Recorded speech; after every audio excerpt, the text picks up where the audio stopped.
Thriller, suspense এবং রহস্য দিয়ে সাজানো আমাদের বিশেষ নিবেদন থ্রিলার বাংলা স্টোরিতে আজকে আপনাদের জন্য থাকছে মাথামুথার দপ্তর প্রকাশনীর শারদীয়া পারিজাত সংখ্যায় প্রকাশিত একটি বিশেষ গল্প বুম বোসের কলমে হত্যা শিল্পের নেপথ্যে।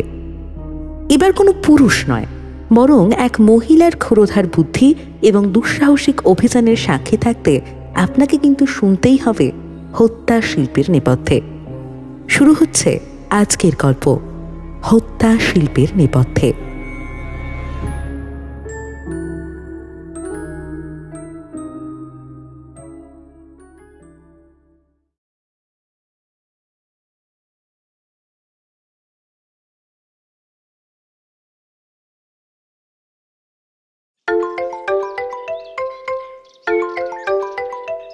ফোনটা এলো ঠিক সকাল 10টা নাগাদ। 3জন হাই প্রোফাইল মহিলার মৃতদেহ উদ্ধার হয়েছে শহরের শেষ প্রান্তে অবস্থিত একটা সস্তা হোটেলের রুম থেকে। খবরটি পাওয়া মাত্রই আমাদের ছোট্ট অফিসে বেশ হইচই পড়ে গেল। সদ্যই আমি এই ইউটিউব বেসড নিউজ চ্যানেলে সাংবাদিক হিসাবে জয়েন করেছি। একেই এই নগণ্য মাইনেপত্র, তার উপর কাজকর্মেরও কোনো মা বাপ নেই। জয়েন করার পর থেকেই সেই এক থোড় বড়ি খাড়া বড়ি থোড়, হয় কোনো রাজনৈতিক নেতার ইন্টারভিউ অথবা কোনো মন্ত্রীর জনসভা কভার করতে যাওয়া। এর বাইরে কোনো কাজ আমার ভাগ্যে জুটত না। তবে মাঝে মধ্যে কপাল ভালো থাকলে সিনিয়র রিপোর্টারের ব্যস্ততার দরুন দু একটি ক্রিকেট অথবা ফুটবল ম্যাচ কভার করার সুযোগ পেয়ে যেতাম। ওইটুকুই ছিল আমার এসকেপ স্পেস। যাই হোক, সকাল সকাল খবরখানি আসা মাত্রই আমার রসকসহীন জীবনে একটি নতুন উত্তেজনার সঞ্চার ঘটল। চিফ এডিটর প্রিয়মদার থেকে ব্যাপারটি সম্পর্কে বিস্তারিত জানলাম। দক্ষিণ কলকাতার ঠাকুরপুকুর অঞ্চলে একটি অনামী হোটেলের ঘরে পাওয়া গেছে 3জন মহিলার ঝুলন্ত দেহ। প্রত্যেকেই অত্যন্ত উচ্চবিত্ত পরিবারের অন্তর্গত হওয়ায় সমগ্র পুলিশ ডিপার্টমেন্ট নড়ে গেছে এই কেসটার জন্য। রীতিমতো ঝোলাঝুলি করবার পর খবরটা কভার করার অনুমতি পেলাম। প্রিয়মদা বললেন, একজন senior reporter out of station আর একজন ছুটিতে, তাই এক প্রকার বাধ্য হয়েই খবরটা কভার করার দায়িত্ব তোকে দিচ্ছি। ঝোলাস না কিন্তু। আমাদের অফিস ছিল রাসবিহারী এভিনিউতে, কালীঘাট মেট্রোর কাছে। অ্যাসাইনমেন্ট হাতে পাওয়ার সাথে সাথেই আমি এবং ক্যামেরাম্যান রাতুল দুজনে একটা বাইক নিয়ে পাড়ি দিলাম কলকাতার প্রায় এক্সট্রিম সাউথ ঠাকুরপুকুরের উদ্দেশ্যে। মিনিট 20-র মধ্যেই আমরা পৌঁছে গিয়েছিলাম সেখানে। সুজাতা গেস্ট হাউস নামক ওই ঘুপচি অনামী হোটেলের সামনে তখন লোকে লোকারণ্য, পুলিশে ছয়লাভ। আমরা যখন পৌঁছলাম তখন অলরেডি বডি নামানো হয়ে গেছে। ভিকটিমদের বাড়ির লোকেরাও চলে এসেছে স্পটে। সব মিলিয়ে একটা বিচ্ছিরি ক্যাওস। অন্যান্য বড় চ্যানেল ইতিমধ্যেই খবরের সবটুকু কভার করে ফেলেছে।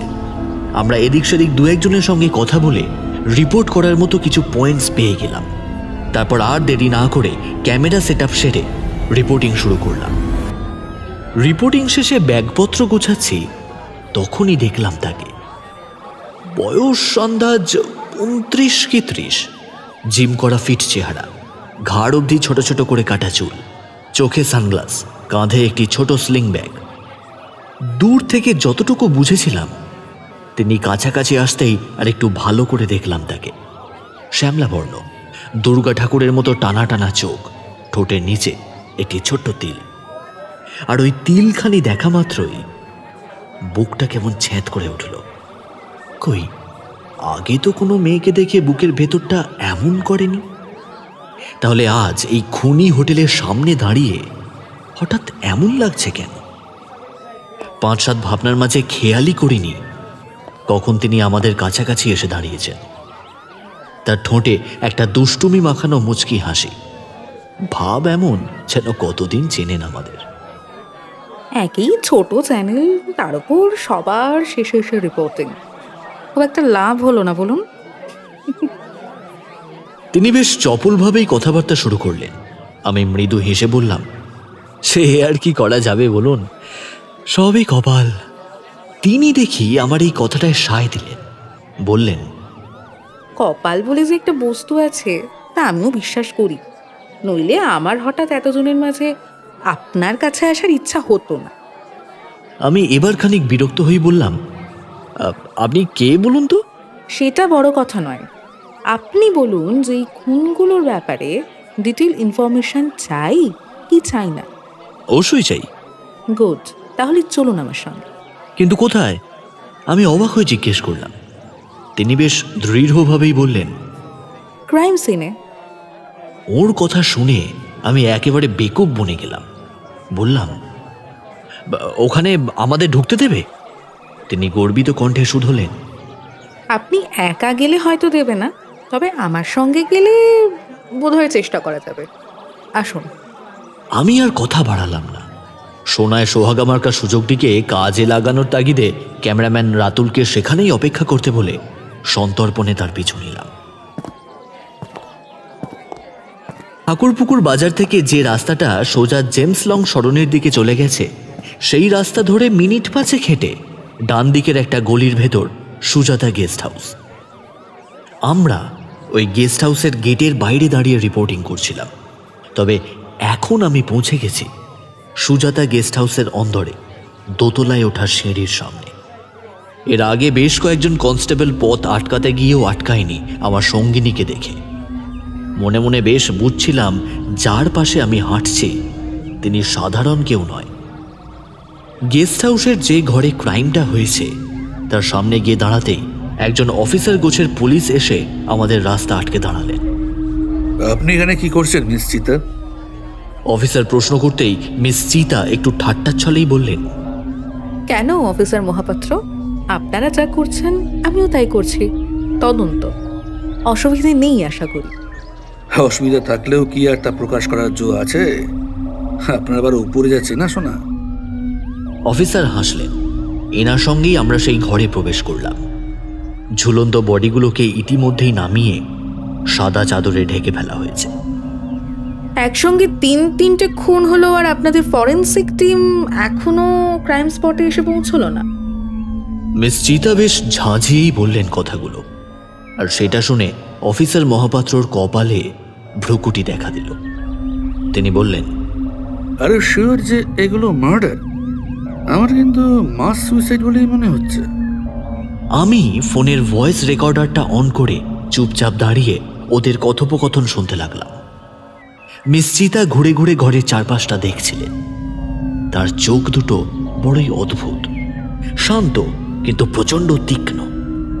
হুট করে আমার দিকে তাকালেই মনে হচ্ছিল যেন আমার মনের ভিতরটাও পড়ে ফেলছে। নিজের তীক্ষ্ণ চোখ জোড়া দিয়ে পুরো ঘরটাকে স্ক্যান করতে করতে মিস চিতা বললেন, বিছানার পাশে টেবিলের উপর রাখা 3টে গ্লাসের একটাতে সাদা মতো একটা পিলের কিছুটা অংশ গ্লাসের নিচে থিতিয়ে পড়েছে। আমি খুব ভুল না করলে ওটা একটা স্লিপিং পিলের লাস্ট অংশ। সুতরাং ড্রিঙ্কসের সঙ্গে ঘুমের ওষুধ মিশিয়ে তাকে প্রথমে সেন্সলেস করা হয়, আর তারপর। কথাগুলো বলতে বলতে তিনি ডেড বডিগুলোর ওপর থেকে চাদরটা সরিয়ে ফেললেন। বিছানার ওপর পাশাপাশি শোয়ানো রয়েছে বডিগুলো। প্রথম ভিকটিমের উচ্চতা মাঝারি, গায়ের রং ফর্সা, পরনে জিন্স টপ। দ্বিতীয় ভিকটিম বেশ লম্বা, গায়ের রং একটু চাপা, পরনে কুর্তি আর ফ্লেয়ার্ড প্যান্টস। তৃতীয় ভিকটিম উচ্চতা খানিকটা খাটো, গায়ের রং ফর্সারি দিকে, পরনে শাড়ি যেটার অবস্থা বেশ এলোথেলো। মিস চিতা স্পর্শ না করে ঝুঁকে খুব কাছ থেকে বডিগুলোকে দেখছিলেন। দেখার পালা শেষ হতেই তিনি পুনরায় বডিগুলোকে চাদর দিয়ে ঢাকা দিলেন। তারপর শটাং অফিসার মহাপাত্রর দিকে তাকিয়ে বললেন, ইচ ভিক্টিমের নাকে এবং গালে ছড়ে যাওয়ার লাল দাগ রয়েছে। খুব সম্ভবত ঘুমের ওষুধ দিয়ে অজ্ঞান করার পর মুখে বালিশ চাপা দিয়ে এদের হত্যা করা হয়েছে। তারপর বডিগুলোকে সিলিংয়ে টাঙিয়ে দেওয়া হয়েছে। অফিসার মহাপাত্র বললেন, ফরেন্সিক টিম এই এক্ষুনি এসে পড়লো বলে ওরা এসে গেলে আপনার ফাইন্ডিংসগুলো কনফার্ম করে নেওয়া যাবে। মিস চিতা আবার বললেন, রিগর মর্টিস শুরু হয়ে গেলেও বডি কিন্তু এখনো পুরোপুরি স্টিফ হয়নি, অর্থাৎ মৃত্যুর পর এখনো 8 আওয়ার্স অতিক্রান্ত হয়নি। আমি যথারীতি মিস চিতার অ্যাসেসমেন্ট অ্যান্ড অ্যানালিসিসগুলো দেখে রীতিমতো অবাক হয়ে গেলাম। ওর ব্রিলিয়ান্স আমায় পদে পদে অবাক করছিল। ভিকটিমদের পরিচয় জানা গেছে? মিস চিতা এবার খানিক ধাতস্থ হয়ে তাকালেন অফিসার মহাপাত্রের দিকে। হ্যাঁ, প্রথম জনের নাম অঙ্কিতা সেনগুপ্ত, পেশায় সোশ্যাল ওয়ার্কার, বিবাহিত। দ্বিতীয় জন হলেন সুপর্ণা বসু, পেশায় মডেল এবং অবিবাহিতা। আর তৃতীয় জনের নাম তনিমা ঘোষাল, ইনি বিখ্যাত সিঙ্গার বিক্রম ঘোষালের স্ত্রী। একটানা বলে একটু থামলেন অফিসার মহাপাত্র, তারপর আবার বললেন, একটা ডিটেলড ফাইল রেডি করতে বলেছি, আপনাকেও এক কপি পাঠিয়ে দেবো না হয়। কিন্তু আপনাকে কি হায়ার করেছে যদি বলেন, মানে আগের বারের মতোই পুলিশের উপরতলার কেউ নাকি? অফিসারকে কথা শেষ করতে না দিয়ে মিস চিতা বলে উঠলেন, 3 জন উচ্চবিত্ত পরিবারের মহিলা খুন হয়েছেন, মিডিয়া অলরেডি ইনভলভড। তার উপর আপনাদের যে চূড়ান্ত ট্র্যাক রেকর্ড, তাতে সিপি শুধুমাত্র আপনাদের উপর ভরসা রাখতে পারছে না। তাই আমায় একটু নিজের মতো করে নেড়ে ছেড়ে তিনি দেখতে বলেছেন। মিস চিতার মুখে সিপির নাম শুনে কেমন যেন দমে গেলেন অফিসার। মিস চিতা আবার বললেন, বডিগুলো ফার্স্ট কে দেখে? হাউসকিপিং থেকে সকালবেলা রুম পরিষ্কার করতে এসে নক করে যখন কেউ দরজা খুললো না, তখন ম্যানেজার স্পেয়ার চাবি দিয়ে দরজা খুলে দেখেন এই কাণ্ড। রুম কার নামে বুক ছিল? মিসেস সেনগুপ্তর নামে। ভিকটিমদের মধ্যে কোনো রকম কানেকশন? এখনো কিছু পাওয়া যায়নি, তবে খোঁজ খবর চলছে। কিছু জানতে পারলে আপনাকে ফোন করে দেবো। মিস চিতা তার কানের পাশে চুলগুলো নিজের তর্জনীতে পাকাতে পাকাতে বললেন, এই ধরনের কেসে সবচেয়ে ইম্পর্ট্যান্ট বিষয় হলো কানেকশন। কে কার সঙ্গে কিভাবে জড়িত সেটা জানা গেলেই মোটিভ আইডেন্টিফাই করা যাবে, আর মোটিভ জানা গেলেই সাসপেক্ট লিস্টও তৈরি হয়ে যাবে। আগে প্রত্যেক ভিকটিমের বাড়ির লোকের সঙ্গে ডিটেইলে কথা বলুন, আর সমস্ত ইনফরমেশন সমেত ফাইলটা কাল সকালের মধ্যে আমার বাড়িতে পাঠিয়ে দেবেন। পোস্টমর্টম রিপোর্ট পরশুর মধ্যে আনানোর ট্রাই করুন। বলেই হনহন করে বেরিয়ে যাচ্ছিলেন তিনি, আচমকাই থমকে দাঁড়ালেন, পিছন ফিরে বললেন, হোস্টেল স্টাফদের জেরা করেছেন? অফিসার মহাপাত্র ঘাড় নেড়ে বললেন, সময় পেলাম কই, আগে ফরেন্সিক টিম আসুক, তারপর ওদের ইন্টারোগেট করব। সে আপনারা যা ইচ্ছে করুন, আমি এখনই একটু ম্যানেজারের সঙ্গে কথা বলে নেব। বলেই মিস চিতা ঝড়ের বেগে ক্রাইম সিন থেকে বেরিয়ে এলেন। আমিও যথারীতি ছুটলাম তার পিছনে। অফিসার মহাপাত্র এলেন আমাদের পিছু পিছু। ম্যানেজার কাছেই ঘুরঘুর করছিল, আমাদের দেখেই জড়সড় হয়ে দাঁড়ালো। হোটেলে এমন একটা অপ্রীতিকর ঘটনা ঘটে যাওয়ায় তার যে খাওয়া ঘুম উড়ে গেছে তাতে সন্দেহ নেই। মিস চিতা তার দিকে শীতল দৃষ্টি নিক্ষেপ করে বললেন, আপনার নাম? ম্যানেজার বললেন, আগে দীপক সেন। মিসেস সেনগুপ্ত কবে নাগাদ রুম বুক করেছিলেন? 3 দিন আগে ফোন করে বুক করেছিলেন। ওরা কবে ঠিক চেক ইন করেন? গতকাল ওই রাত 8টার দিকে। আচ্ছা, ওরা চেক ইন করার পর আর কি ওদের সঙ্গে দেখা করতে এসেছিল? হ্যাঁ, 2 জন মুসলিম মহিলা এসেছিলেন ওই রাত 9টার দিকে। বোরখা পরেছিলেন দুজনেই। আমি ওদের রুমে ফোন করে বলতেই ওরা ওপরে পাঠিয়ে দিতে বললেন। ওই 2 জন মুসলিম মহিলা হোটেল থেকে কখন বেরিয়েছেন জানা গেছে? তা তো বলতে পারবো না ম্যাডাম, আমি রাত 12টা অবধি রিসেপশনেই থাকি। তারপর আমরা ঘুমোতে চলে যাই সার্ভেন্টস রুমে। 12টা অবধি ওরা বেরোয়নি, এইটুকু আমি হলফ করে বলতে পারি। বুঝলাম। আপনাদের হোটেলের সিসিটিভি ফুটেজটা একবার দেখতে হবে। 2টো সিসিটিভি ক্যামেরা ছিল ম্যাডাম, তবে বহুদিন যাবৎ খারাপ হয়ে পড়ে আছে। পাড়ায় পাড়ায় আসলে ওইও হয়ে যাওয়ার পরে আমাদের হোটেলের তো আর তেমন বিজনেস হয় না, তাই মালিকও আর গা করেন না। ম্যানেজারের কথা শুনে মিস চিতার মুখটা হতাশায় কেমন যেন ছোট হয়ে গেল। তিনি আর কথা বাড়ালেন না। অফিসার মহাপাত্রকে বিদায় জানিয়ে দ্রুত পায়ে বেরিয়ে এলেন সুজাতা গেস্ট হাউসের বাইরে। আমিও যথারীতি তাকে অনুসরণ করলাম। আপনি যে গোয়েন্দা সে তো আপনার কথাবার্তা শুনেই বুঝেছিলাম, কিন্তু আপনি যে এমন সাংঘাতিক গোয়েন্দা তা বুঝিনি। পুলিশের সামনেও যা রোয়াব দেখালেন ভাবাই যায় না। আমি গদগদ হয়ে বললাম কথাগুলো। হাঁটতে হাঁটতে আচমকাই থমকে দাঁড়ালো মিস চিতা। তারপর বরফের মতো ঠান্ডা দৃষ্টি আমার দিকে নিক্ষেপ করে বললেন, এখনো তো কেসটা সলভই হয়নি, তার আগেই সাংঘাতিক গোয়েন্দা আখ্যা দিয়ে দিলেন। বলেই মৃদু হাসলেন তিনি। তারপর আবার বললেন, যাই হোক, ইনফরমেশন পেয়েছেন কিছু? আমি ঘাড় নেড়ে সম্মতি জানালাম। ব্যাস, তাহলে এবার সায়নারা, আপনি আপনার রাস্তা দেখুন আর আমি আমার। বলেই মিস চিতা গটগট করে চলে যাচ্ছিলেন। আমি পিছু ডেকে বললাম, একটু শুনুন। মিস চিতা পিছন ফিরে তাকালেন। আমি বললাম, কথা নেই বার্তা নেই, হঠাৎ করে আমায় সাহায্য করতে গেলেন কেন?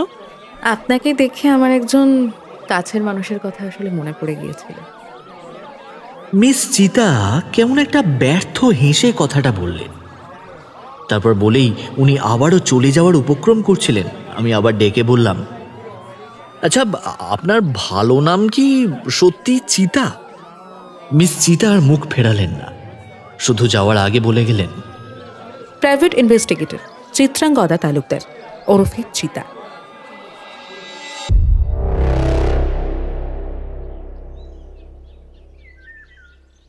তুই ওকে যেখান থেকে পারিস খুঁজে বের কর, আর ওর সঙ্গে জোঁকের মতো লেগে থাক। ওর থেকে যা ইনফরমেশন পাওয়া যাবে না, তাতে আমাদের চ্যানেল এই একটা কেসেই 5 মিলিয়ন সাবস্ক্রাইবার গেইন করে নেবে। চিফ এডিটর প্রিয়মদা কথাগুলো বলে গেলেন এক নিঃশ্বাসে। আমি শুনে বললাম, হ্যাঁ, কিন্তু তিনি কোথায় থাকেন, আদৌ কোনো চেম্বার আছে কিনা সেসব তো কিছুই জানি না। এই ইন্টারনেটের যুগে এইসব ইলিটারেটদের মতো কথা বলবি না তো।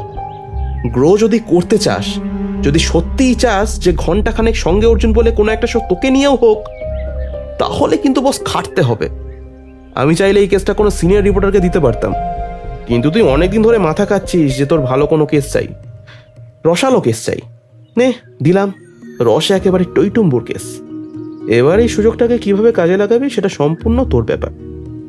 একটানা কথাগুলো বলে প্রিয়মদা হাঁপানি রোগীর মতো হাঁপাতে হাঁপাতে টেবিলে রাখা এক গ্লাস জল জাস্ট এক চুমুকে সাবার করে দিলেন। অগত্যা আমি আর কথা না বাড়িয়ে অফিস থেকে বেরিয়ে পড়লাম। অফিস থেকে বেরোতে আমার ঠোঁটের কোণে একটা বেয়াড়া হাসি খেলে গেল, কারণ এতক্ষণ যা হলো মনে মনে আমি সেটাই চাইছিলাম। মিস চিতার মুখটা জাস্ট ভুলতে পারছিলাম না। এমনকি গতরাতে তাকে স্বপ্নেও দেখলাম। এই কেসের সূত্রে ওর সঙ্গে থাকতে পারলে আমার বেশ ভালোই লাগবে। ইন্টারনেট এবং আমাদের কিছু লুকায়িত সোর্সের মাধ্যমে মিস চিতার ঠিকানা খুঁজে বের করতে খুব একটা বেগ পেতে হলো না। দমদম সিঁথির মোড়ে নেমে যে রাস্তাটি সোজা বরানগর বাজারের দিকে চলে গিয়েছে, সেই রাস্তাটি ধরে মিনিট 3 হাঁটলেই ডান দিকে একটা হাই রাইজ বিল্ডিং চোখে পড়ে। ওই বিল্ডিংয়ের 10 তলায় মিস চিতার ফ্ল্যাট। রাসবিহারী এভিনিউ থেকে বাইকে সিঁথির মোড় পৌঁছাতে সময় লাগলো পাক্কা 1 ঘন্টা। সিকিউরিটিতে নাম, ফোন নাম্বার লিখিয়ে বাইক নিয়ে সোজা বিল্ডিংয়ের ভেতরে ঢুকে পড়লাম। ঢোকার মুখে একজন সিকিউরিটি গার্ডের থেকে মিস চিত্রাঙ্গদা তালুকদারের ফ্ল্যাটটি কত নাম্বার বিল্ডিং সেটা জেনে নিয়েছিলাম। উক্ত বিল্ডিংয়ের সামনে পৌঁছে বাইক নিয়ে সোজা বেসমেন্টে নেমে গেলাম। তারপর বাইক পার্ক করে হেলতে দুলতে এগিয়ে গেলাম লিফটের দিকে। লিফটের ভেতর প্রবেশ করে 10 নম্বর বোতামটি টিপতেই লিফটটি খুব স্মুথলি আমায় বিল্ডিংয়ের 10 তলায় নামিয়ে দিল। সেখান থেকে বেরিয়েই একদম নাক বরাবর সোজা যে ফ্ল্যাটটির দরজা দেখা যাচ্ছিল, তার ওপর গোটা গোটা অক্ষরে লেখা ছিল চিত্রাঙ্গদা তালুকদার। কলিং বেলে 2-1 বার চাপ দিতেই মিনিট খানেকের মধ্যে দরজা খুলল।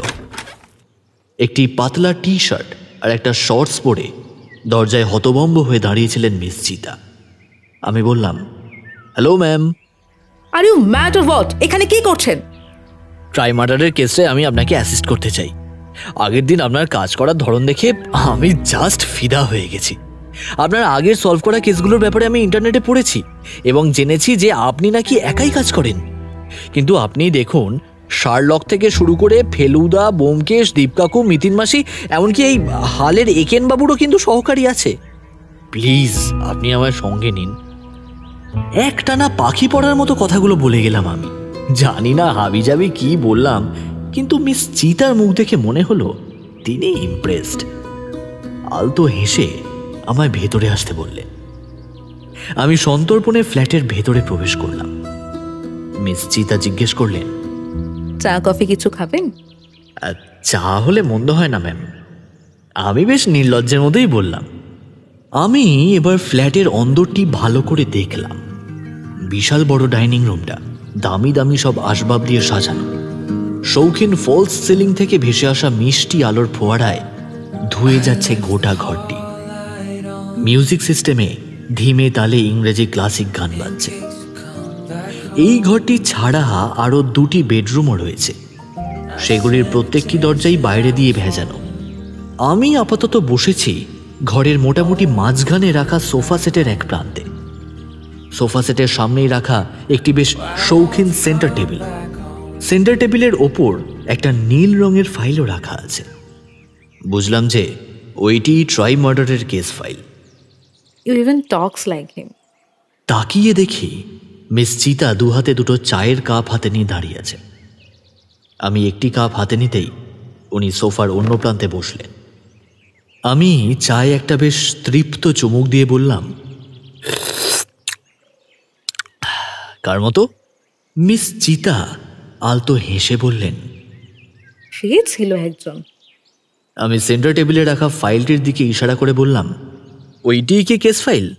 হ্যাঁ, আর ওটাই হলো গিয়ে তোমার পরীক্ষা। মিস চিতা মাথাটি হালকা দুলিয়ে বললেন কথাটা। আমি কিঞ্চিত অবাক হয়ে বললাম, মানে? মিস চিতা বললেন, কেস ফাইলটি পড়ে ভিকটিমদের একটা ব্রিফ ইন্ট্রো দাও। তারপর তাদের মধ্যে কি কানেকশন আছে তার সামনে রাখা ওই হোয়াইট বোর্ডে একটা ফ্লোচার্ট এঁকে আমাকে বোঝাও। আর যদি কাউকে সাসপেক্ট মনে হয়ে থাকে তার নাম আর মোটিভটাও কিন্তু তোমায় বলতে হবে। যদি ঠিকঠাক গুছিয়ে বলতে পারো তাহলেই বুঝবো তোমার সঙ্গে রেখে আমার একটু হলেও লাভ আছে। বলেই তিনি টেবিলে রাখা নীল ফাইলটা তুলে দিলেন আমার হাতে। তারপর আবার বললেন, take half an hour time for study, then you can start. আমি যেন তেন প্রকারেণ এই কেসে মিস চিতার সঙ্গে থাকতে চাই, আর আমার এই চাওয়ার পিছনে প্রফেশনাল স্বার্থের পাশাপাশি পার্সোনাল স্বার্থও ছিল। অতঃপর বিন্দু মাত্র সময় নষ্ট না করে ফাইলটি পড়তে শুরু করলাম। প্রায় 45 মিনিট ফাইলটি স্টাডি করার পর উঠে দাঁড়ালাম। আমি গুটি গুটি পায়ে এগিয়ে গেলাম ঘরের ঠিক বাঁ দিকে রাখা হোয়াইট বোর্ডটির দিকে। বার দুয়েক গলা খাঁকড়িয়ে বলা শুরু করলাম, এই ট্রাই মার্ডার কেসে প্রথম ভিকটিমের নাম অঙ্কিতা সেনগুপ্ত, বয়স 39, বিবাহিত, পেশায় social media worker. We are women নামক একটি এনজিওর কর্ণধার। ওর স্বামী রণজয় সেনগুপ্ত একটি নামকরা মাল্টিন্যাশনাল কোম্পানিতে উচ্চ পদে কর্মরত। কেস ফাইল পড়ে সেই অর্থে ওর ক্ষতি করতে পারে এমন কারোর পরিচয় পাওয়া যায় না, যদিও খবর পাওয়া গেছে যে বছর 10 আগে একটি বেশ বড় হিউম্যান ট্রাফিকিং গ্যাংকে ধরতে সাহায্য করেছিলেন। তাই ওর শত্রু থাকা অস্বাভাবিক কিছু নয়। একটা নাম বলে খানিক দম নেওয়ার জন্য থামলাম। তারপর আবার বললাম, পরবর্তী ভিকটিমের নাম সুপর্ণা বসু, বয়স 40, অবিবাহিত, পেশা মডেলিং। এছাড়াও তিনি একজন পপুলার সোশ্যাল মিডিয়া ইনফ্লুয়েন্সারও ছিলেন। ইন্টারনেটে অ্যাভেলেবেল কয়েকটা ছোটোখাটো ইন্টারভিউ দেখে বোঝা যায় যে তিনি নিজের সাকসেস নিয়ে প্রচণ্ড রকমের অহংকারী ছিলেন অত্যন্ত ঠোঁটকাটাও। তাই তিনি যে কিছু মানুষের চক্ষুশূল ছিল না তা হলপ করে বলা যায় না। এটুকু বলে আবারও থামলাম আমি। তারপর ইশারায় অনুমতি নিয়ে কিচেনে রাখা বিশালাকৃতির ডাবল ডোর ফ্রিজটি খুলে জলের বোতল বের করে গলাটা একটু ভেজালাম। তারপর বোতলটি আবার যথাস্থানে রেখে ফিরে এলাম হোয়াইট বোর্ডের সামনে। ওকে, পরবর্তী এবং শেষ ভিকটিম নাম তনিমা ঘোষাল, বিখ্যাত প্লেব্যাক সিঙ্গার বিক্রম ঘোষালের স্ত্রী, পেশায় হাউসওয়াইফ, সবচেয়ে ক্লিন ব্যাকগ্রাউন্ড। অন্য কোনো অ্যাঙ্গেল আছে কিনা তা আপাতত জানা নেই। 3 জনের মধ্যে কোনো কমন লিঙ্ক? মিস চিতা প্রশ্ন করলেন। আমি বললাম, প্রত্যেক ভিকটিমের সোশ্যাল মিডিয়া অ্যাকাউন্ট থেকে জানা গেছে যে তারা প্রত্যেকেই একই জিমের মেম্বার ছিলেন। জিমটির নাম ফিটনেস ফ্রিক, সাউথ কলকাতার ভবানীপুর এলাকায় অবস্থিত এই জিম। আমার বলা শেষ হতেই আমি আবার সোফায় এসে বসলাম। মিস চিতা বেশ কিছুক্ষণ কেমন যেন থ মেরে বসে রইলেন। তারপর বললেন, 3 জন ভিকটিমের বাড়ি ছিল সাউথ কলকাতায়, কিন্তু যে জিমে তারা মেম্বার ছিল সেটি তাদের প্রত্যেকের বাড়ি থেকেই বেশ খানিকটা দূরে। বাড়ির থেকে এত দূরের জিমে কি কেউ 7 করে মেম্বার হয়? ওরা প্রত্যেকেই উচ্চবিত্ত পরিবারের মহিলা ছিলেন। পার্সোনাল গাড়ি ছাড়া কোথাও যাতায়াত করতেন বলে তো মনে হয় না। সেক্ষেত্রে এই দূরত্বকে নগণ্যই ধরা যায়। আমার কথা শুনে মিস চিতা ভ্রুকুটি করে বললেন, যতদূর জানা গেল তাতে কেন এই 3 জনকে কেউ একসঙ্গে খুন করবে সেটা এক ফোঁটাও ক্লিয়ার হলো না। আরো অনেকখানি তলিয়ে দেখতে হবে বিষয়টাকে। বলেই টেবিলে রাখা ফাইলটা হাতে তুলে নিয়ে আবারও সেটিতে চোখ বোলাতে লাগলেন। আমি কেমন যেন ক্যাবলার মতো হাঁ করে তাকিয়েছিলাম ওর দিকে। উনি হঠাৎ করে আমার দিকে চপল দৃষ্টি নিক্ষেপ করে বললেন, কাল অনেক জায়গায় যেতে হবে, সকাল সকাল চলে এসো, আপাতত তুমি আসতে পারো। তার মানে আমি পাস করেছি? আমি গদগদ হয়ে জিজ্ঞেস করলাম। মিস চিতা ফাইল থেকে চোখ না সরিয়েই উত্তর দিলেন, তাই তো মনে হচ্ছে। আমি আর ওখানে বসলাম না। এক গাল হেসে মিস চিতাকে বিদায় জানিয়ে বেরিয়ে এলাম তক্ষুনি। ছোটবেলায় গল্পের বইতে খুনের তদন্তের গল্প অনেক পড়েছি। বাস্তবেও যে কখনো কোনো খুনের তদন্তে একজন সত্যিকারের গোয়েন্দাকে অ্যাসিস্ট করতে পারবো তা কোনোদিন ভাবিনি। গল্পের বইয়ের মতো এখানেও কি শেষে খুনি ধরা পড়বে, নাকি খুনি পারফেক্ট ক্রাইম করে পগার পার হয়ে যাবে? কথাটি ভেবেই উত্তেজনায় আমার চোখ দুটো চকচক করে উঠল।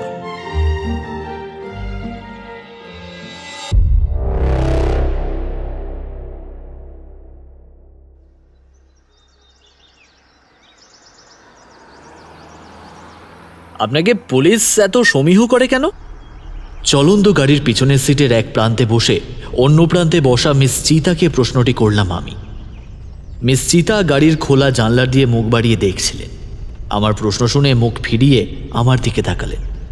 তারপর অত্যন্ত ভাবলেশহীনভাবে বললেন, আমি কয়েক বছর আগেও সেন্ট্রাল ইনভেস্টিগেশন এজেন্সির ফরেন্সিক ডিপার্টমেন্টে ছিলাম। তারপর একটা অ্যাক্সিডেন্টের কবলে পড়ে প্রায় মরেই যাচ্ছিলাম আর কি। কপাল জোরে বেঁচে গিয়েছি। ডাক্তাররা বলেছিলেন যে আমার বেঁচে যাওয়াটা নাকি একরকমের মিরাকল। মাসখানেক আইসিইউতে ছিলাম।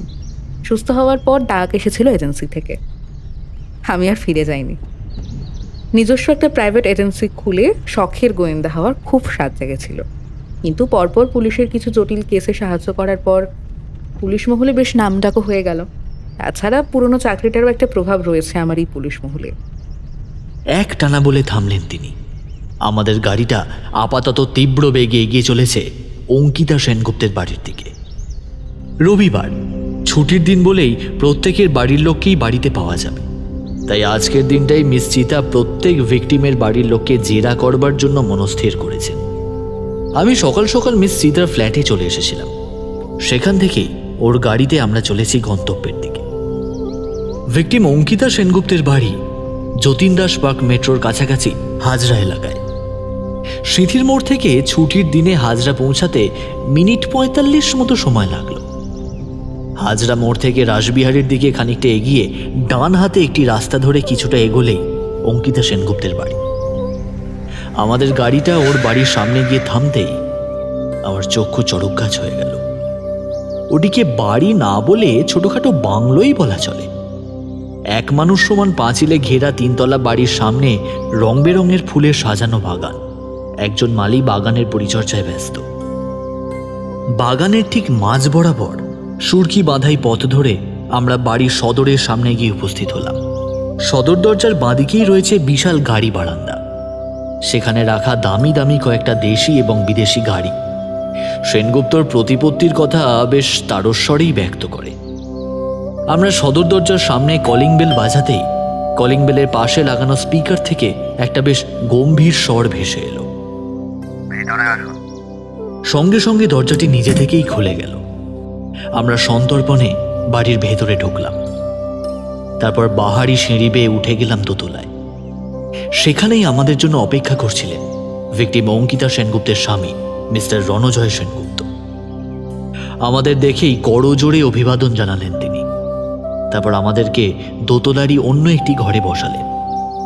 মিস্টার সেনগুপ্তের বয়স আন্দাজ 42 অথবা 43, উচ্চতা প্রায় 6 ফুট, গায়ের রং ফর্সা, মুখটা লম্বাটে ধরনের, গাল ভর্তি সুন্দর ট্রিম করা দাড়ি, পরনে ট্র্যাক প্যান্ট আর টি শার্ট। আমরা বসতেই তিনি কথা বলা শুরু করলেন। আমি কিন্তু যা যা জানি সবটাই পুলিশকে জানিয়েছি। নতুন কোনো তথ্য আপনাকে দিতে পারবো বলে মনে হয় না। দামি সোফা সেটের এক প্রান্তে বসে মিস চিতা বললেন, আপনার বিরক্ত হওয়াটা স্বাভাবিক মিস্টার সেনগুপ্ত, তবে আপনার খুব বেশি সময় আমি নেব না। মিস্টার সেনগুপ্ত একটা গভীর দীর্ঘশ্বাস ফেলে বললেন, ঠিক আছে, বলুন কি জানার আছে আপনার। মিস চিতা বললেন, আচ্ছা, আপনার সঙ্গে মিসেস সেনগুপ্ত অর্থাৎ আপনার ওয়াইফের সম্পর্ক কেমন? We were happily married for 15 years. কোনো ঝুট ঝামেলা নেই। আমরা দুজনেই যথেষ্ট ব্যস্ত ছিলাম। আমার চাকরি ওর এনজিও। তবুও বছরে 2টো ট্যুর করতাম আমরা। আমার ছেলে ইউকেতে আমার বোনের কাছে থেকে পড়াশোনা করছে। কখনো কখনো ছুটি কাটাতে আমরা সেখানেও চলে যেতাম। এত পিসফুল লাইফ লিড করছিলাম, কোথা থেকে যে কি হয়ে গেল কিছুই বুঝতে পারলাম না। মিস্টার সেনগুপ্ত বিলাপের সুরে বললেন কথাগুলো। মিস চিতা কয়েক মুহূর্ত নীরবে চেয়ে রইলেন মিস্টার সেনগুপ্তের দিকে। তারপর বসার ঘরটি ঘাড় ঘুরিয়ে দেখতে দেখতে বললেন, ইদানিং আপনার ওয়াইফের বিহেভিয়ারাল কোনো চেঞ্জেস আপনি লক্ষ্য করেছেন? নাথিং, বরঞ্চ বছরখানেক আগেও খুব স্ট্রেস থাকতো।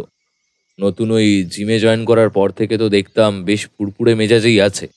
22শে জুলাই অর্থাৎ মার্ডারের রাতে আপনি কোথায় ছিলেন? আই ওয়াজ অ্যাট দিল্লি, অফিসের কাজে গিয়েছিলাম। ট্রিপ রিলেটেড সব ডিটেলস অলরেডি পুলিশকে সাবমিট করেছি আমি। আরও কয়েকটি রুটিন প্রশ্নোত্তরের পর আমরা উঠে পড়লাম সেখান থেকে। ওখান থেকে বেরিয়ে আমাদের পরবর্তী গন্তব্য ছিল ট্রাই মার্ডার কেসের দ্বিতীয় ভিকটিম মিস সুপর্ণা বসুর বাড়ি।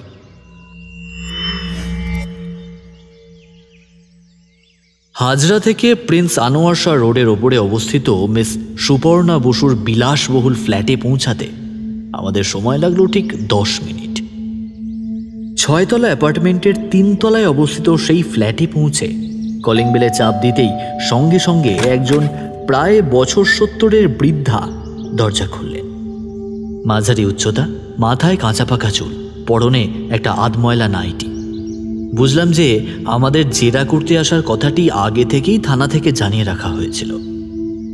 আমরা ভেতরে ঢুকে সুসজ্জিত লিভিং রুমের মাঝামাঝি রাখা অ্যাস্থেটিক বেতের সোফায় ভাগাভাগি করে বসলাম। বসেই মিস চিতা কাজের কথা পারলেন। নমস্কার, আপনার নামটা জানতে পারি? বৃদ্ধা বললেন, আমার নাম প্রমীলা সান্যাল। আপনার সঙ্গে মিস সুপর্ণা বসুর ঠিক কি সম্পর্ক?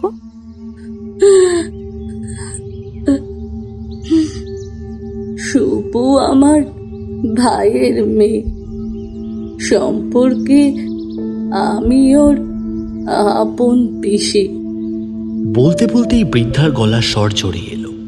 তাকিয়ে দেখি বৃদ্ধার চোখ ছলছল করছে। মিস চিতা সেই সব গ্রাহ্য করলেন না। শটান আবার প্রশ্ন করলেন, আপনার ভাইজি বিয়ে করেননি কেন? যে সময়টাকে সাধারণত বিয়ের বয়স হিসেবে ধরা হয়, সেই সময়টা ওর নিজের পায়ে দাঁড়াতেই চলে গেছে।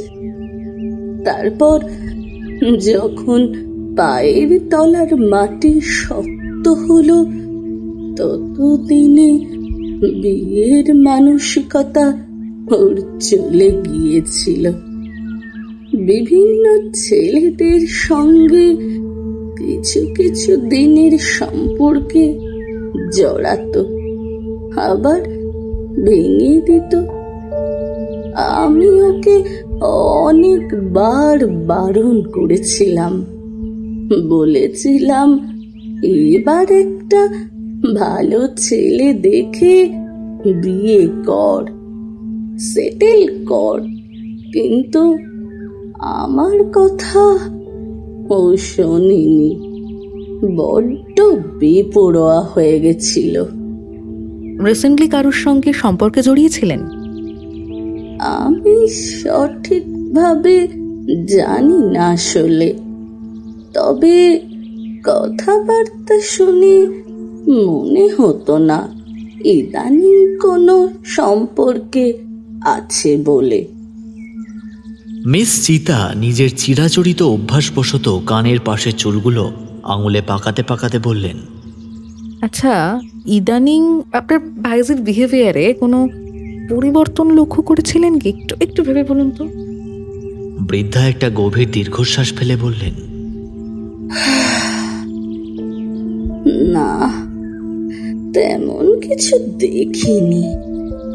চিরকালই মেয়েটা একটু গোমরা মুখই ছিল। মুখ দেখে মন বোঝার উপায় ছিল না।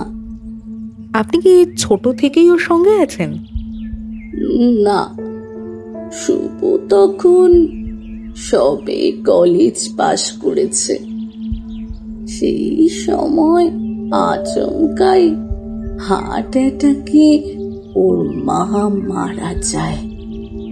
বাবাকে বেচারি ছোটবেলাতেই হারিয়েছিল।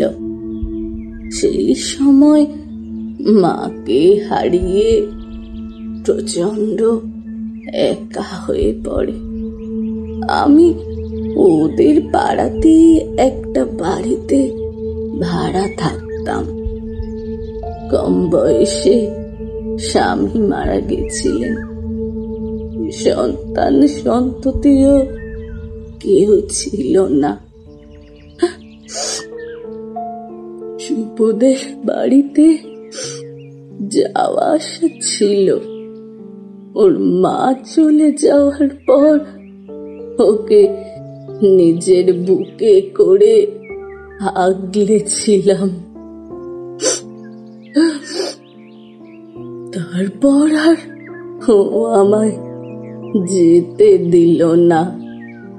টুকটাক আরও কিছু প্রশ্নোত্তরের পর আমরা সেখান থেকেও পাত্তারি গোটালাম। পরবর্তী গন্তব্য ছিল ট্রাই মার্ডার কেসের তৃতীয় এবং শেষ ভিকটিম মিসেস তনিমা ঘোষালের বাড়ি। মিসেস তনিমা ঘোষালের বাড়ি নাকতলা অঞ্চলে। সেখানে পৌঁছাতে আমাদের আধা ঘন্টা মতো সময় লাগলো। ছিমছাম সাজানো গোছানো বিশাল দোতলা বাড়ি। বাড়িটা একদম বড় রাস্তার ওপরে, তাই বাড়ির সামনে কোনো লন বা বাগান ছিল না। রাস্তার ধারে গাড়িটা পার্ক করে গাড়ি থেকে নামতেই দেখি দোতলায় ছাউনি দেওয়া ছাদের ধার দিয়ে কে যেন উঁকি মেরে দেখছে আমাদের। বলা বাহুল্য ওটিই ছিলেন মিসেস তনিমা ঘোষালের স্বামী মিস্টার বিক্রম ঘোষাল। মিস্টার ঘোষালের বয়স আন্দাজ 50-এর মধ্যেই। বেটেখাটো চেহারা, গায়ের রং শ্যামলা, মাথায় ছোট ছোট করে কাটা চুল, মুখে একটি সরু গোঁপ, পরনে পাঞ্জাবি আর পায়জামা। আমরা বাড়িতে ঢুকতে তিনি বেশ খাতির করেই বসালেন। তার ভাব দেখে বুঝলাম যে উটকো ঝুট ঝামেলা উনি মোটেই পছন্দ করেন না। অতঃপর আমরা বসতেই তিনি নিজের কথা বলতে শুরু করলেন। আমার একটু তাড়া আছে, তাই যদি একটু তাড়াতাড়ি সারেন তো খুবই ভালো হয়। মিস চিতা ঘাড় নেড়ে বললেন, আপনার সঙ্গে আপনার স্ত্রীর সম্পর্ক কেমন ছিল?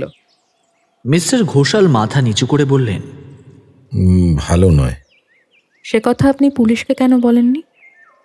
মিস্টার ঘোষাল বিলাপের সুরে বললেন, আমার মৃতা স্ত্রীর চরিত্রে দাগ লাগুক সেটা আমি চাইনি। তাহলে এখন কেন বললেন? মিস চিতা ঝাঁঝিয়ে কথাটা বলে উঠলেন। তখন বিক্রম ঘোষাল জানালেন, কথাটা বলিনি বলে মনটা বড্ড খুঁত খুঁত করছিল।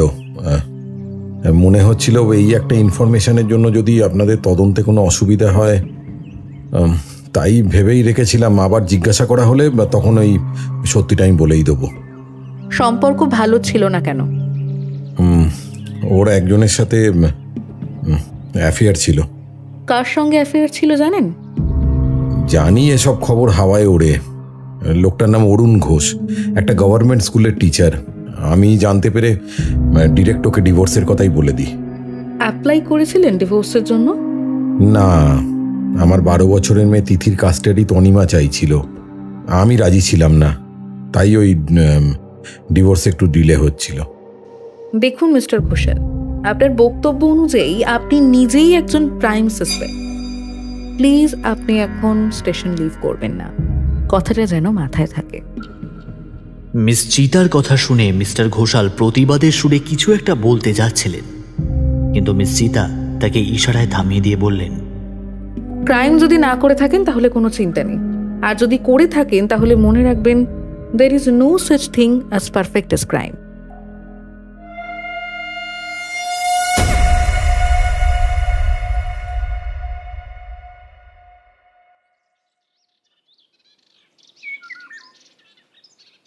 পরের দিন আমাদের টু ডু লিস্টে ছিল দুটি কাজ।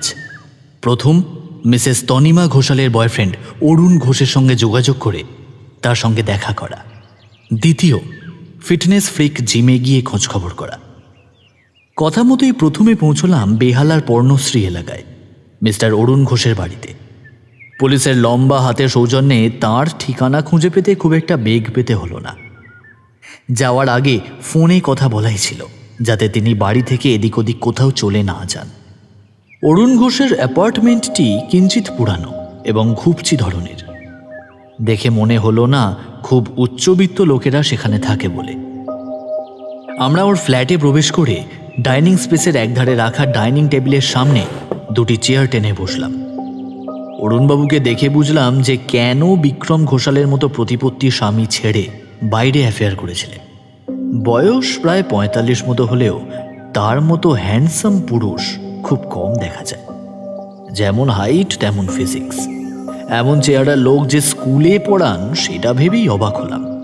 আমরা বসতেই মিস চিতা কথা বলতে শুরু করলেন। আপনার সঙ্গে মিসেস তনিমা ঘোষালের অ্যাফেয়ার ছিল? হ্যাঁ, প্রায় বছরখানেক ধরে আমাদের মধ্যে প্রেমের সম্পর্ক। হঠাৎ বিক্রম বাবুর মতো পপুলার এবং রিচ হাজবেন্ডকে ছেড়ে মিসেস তনিমা ঘোষাল আপনার প্রেমে কেন পড়লেন? ইটস নট অ্যাবাউট মানি। টাকা পয়সা প্রতিপত্তি নিয়ে তনিমার কোনো মোহই ছিল না। ও চাইতো একটু সময়, একটু কেয়ারিং, ভালোবাসার মানুষের সঙ্গে একটু কোয়ালিটি টাইম স্পেন্ড করা। এগুলোর কোনোটাই বিক্রম ওকে দিতে পারেনি। ও সারাক্ষণ নিজের শো, প্লেব্যাক সিঙ্গিং নিয়েই ব্যস্ত থাকে। বউকে দেওয়ার মতো সময় ওর কোথায়? আপনিও তাই সুযোগ বুঝে নিজের অঢেল ফ্রি টাইমটুকু ইনভেস্ট করলেন তনিমার পিছনে, তাই তো? দেখুন, জোর করে তো আর কারোর মনের মধ্যে ঢোকা যায় না। ওগুলো সবই স্পন্টেনিয়াস ব্যাপার। আমাদের মধ্যে আলাপ হয় সোশ্যাল মিডিয়ায়, তারপর কথাবার্তা হতে হতে আমরা আরও ক্লোজ হই, দেখা সাক্ষাৎ হয়, ফিজিক্যাল রিলেশনও হয়। তারপরই তনিমা আমায় জানায় যে সে আর ওর স্বামীর সঙ্গে থাকতে চায় না। ওকে ডিভোর্স দিয়ে আমার সঙ্গেই থাকবে এমনটাই ঠিক ছিল, কিন্তু ওর স্বামীটা কিছুতেই মেয়ের কাস্টাডি দেবে না। আর তনিমাও ছিল নাছোড়বান্দা। মেয়ের কাস্টাডি না পেলে সেও বলেছিল ডিভোর্স পেপার সাইন করবে না। একটানা কথাগুলো বলে কয়েক মুহূর্ত থামলেন অরুণবাবু। তারপর একটা গভীর দীর্ঘশ্বাস ফেলে বললেন, আমাদের আর একসঙ্গে সংসার করা হলো না। আচ্ছা, আপনার কি মনে হয় আপনাদের অ্যাফেয়ারের জন্য কি মিস্টার বিক্রম ঘোষাল নিজের স্ত্রীকে হত্যা করতে পারেন? এই আজব দুনিয়ার সবই বাস্তব, মিস চিত্রাঙ্গদা, সবই বাস্তব। অরুণবাবুর বাড়ি থেকে বেরিয়ে আমরা সোজা রওনা দিলাম ভবানীপুরের ফিটনেস ফ্রিক নামক জিমের উদ্দেশ্যে। নেতাজি ভবন মেট্রো স্টেশনের একটু আগেই সেই জিম। 20 মিনিটের মধ্যেই পৌঁছে গেলাম সেখানে। জিমের ভেতর প্রবেশ করতেই বুঝলাম যে কেন ভিকটিম 3 জন এই জিমে আসতেন। জিমের মধ্যেকার যন্ত্রপাতি, অ্যাম্বিয়েন্স সব মিলিয়ে সেটা যে শুধুমাত্র বড় লোকদের জন্যই তৈরি তা বুঝতে খুব একটা অসুবিধা হলো না। জিমের মালিক পবন পাণ্ডে এবং শিখা পাণ্ডে নামক এক দম্পতি। পবন পাণ্ডের বয়স আন্দাজ 40-এর মধ্যে, মাঝারি উচ্চতা, গায়ের রং চাপা, মাথায় টাক, পরনে ফর্মাল শার্ট আর ট্রাউজার। শিখা পাণ্ডের বয়স মোটামুটি 30-32, মাঝারি উচ্চতা, গায়ের রং বেশ ফর্সা।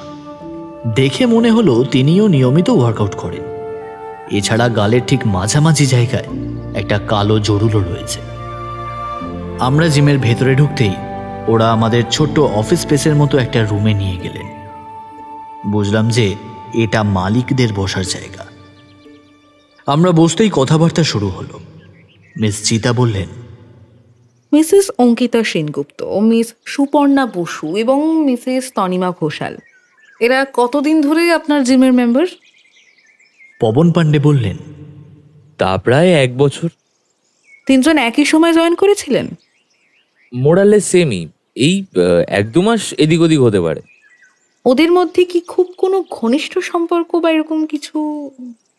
এ বিষয়ে আমার স্ত্রী শিখা ভালো বলতে পারবে।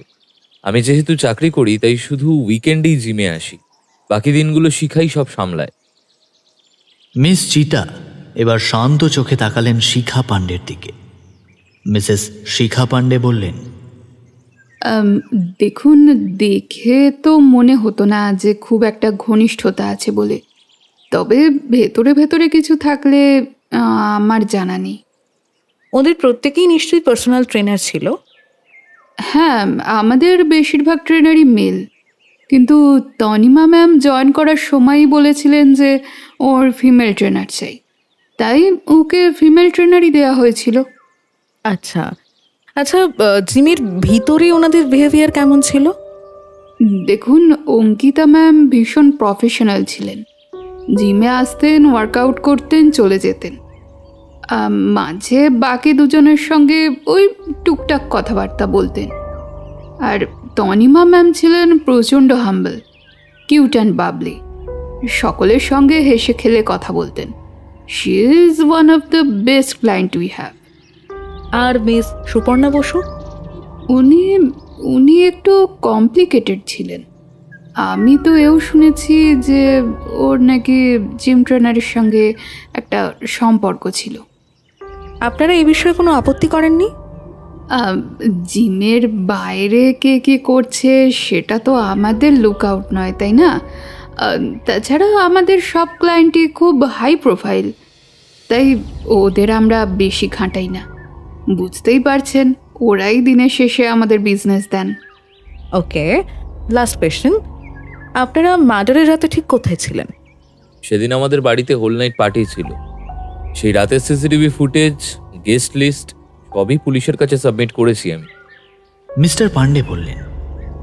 সব শুনে মিস চিতা কিছুক্ষণ কি যেন ভাবলেন, তারপর বেশ অন্যমনস্কভাবেই বললেন, সম্ভব হলে মিস সুপর্ণা ট্রেনারকে একটু ভিতরে পাঠান। শিওর। বলেই মিস্টার এবং মিসেস পাণ্ডে রুমের বাইরে চলে গেলেন। কয়েক মিনিটের মধ্যে একটা 26-27 বছরের জোয়ান ছেলে ঘরে প্রবেশ করল। ছেলেটির ব্যায়াম করা পেটাই চেহারা, উচ্চতা মাঝারি, পরনে স্লিভলেস টি শার্ট আর সোয়েট প্যান্টস, আর দুহাত ভর্তি ট্যাটু। ঘরে ঢুকে সে সন্তর্পণে আমাদের সামনে চেয়ার টেনে বসল। মিস চিতা তাকে প্রশ্ন করলেন, আপনার নাম? ছেলেটি উত্তর দিল, রেহান ডিসুজা। এখানে কতদিন হলো কাজ করছেন? আর 2 মাস হলে 1 বছর কমপ্লিট হবে। মিস সুপর্ণা বসুর সঙ্গে আপনার ঠিক কি সম্পর্ক? আমি ওর পার্সোনাল ট্রেনার ছিলাম। আর কোনো সম্পর্ক ওর সঙ্গে ছিল না বলছেন? মিস চিতার এই কথাটা শুনে খানিক হতভম্ব হয়ে গেলেন রেহান। তারপর বার দুয়েক ঢোক গিলে বললেন, It was just physical, nothing else. She was lonely. She approached me for hookup and I said yes. তারপর কি হলো? তারপর মাস 2 আগে বললো ব্যাপারটা ওর নাকি ভালো লাগছে না, মনোটোনাস লাগছে। So we broke up. After that I was just her gym trainer, nothing else.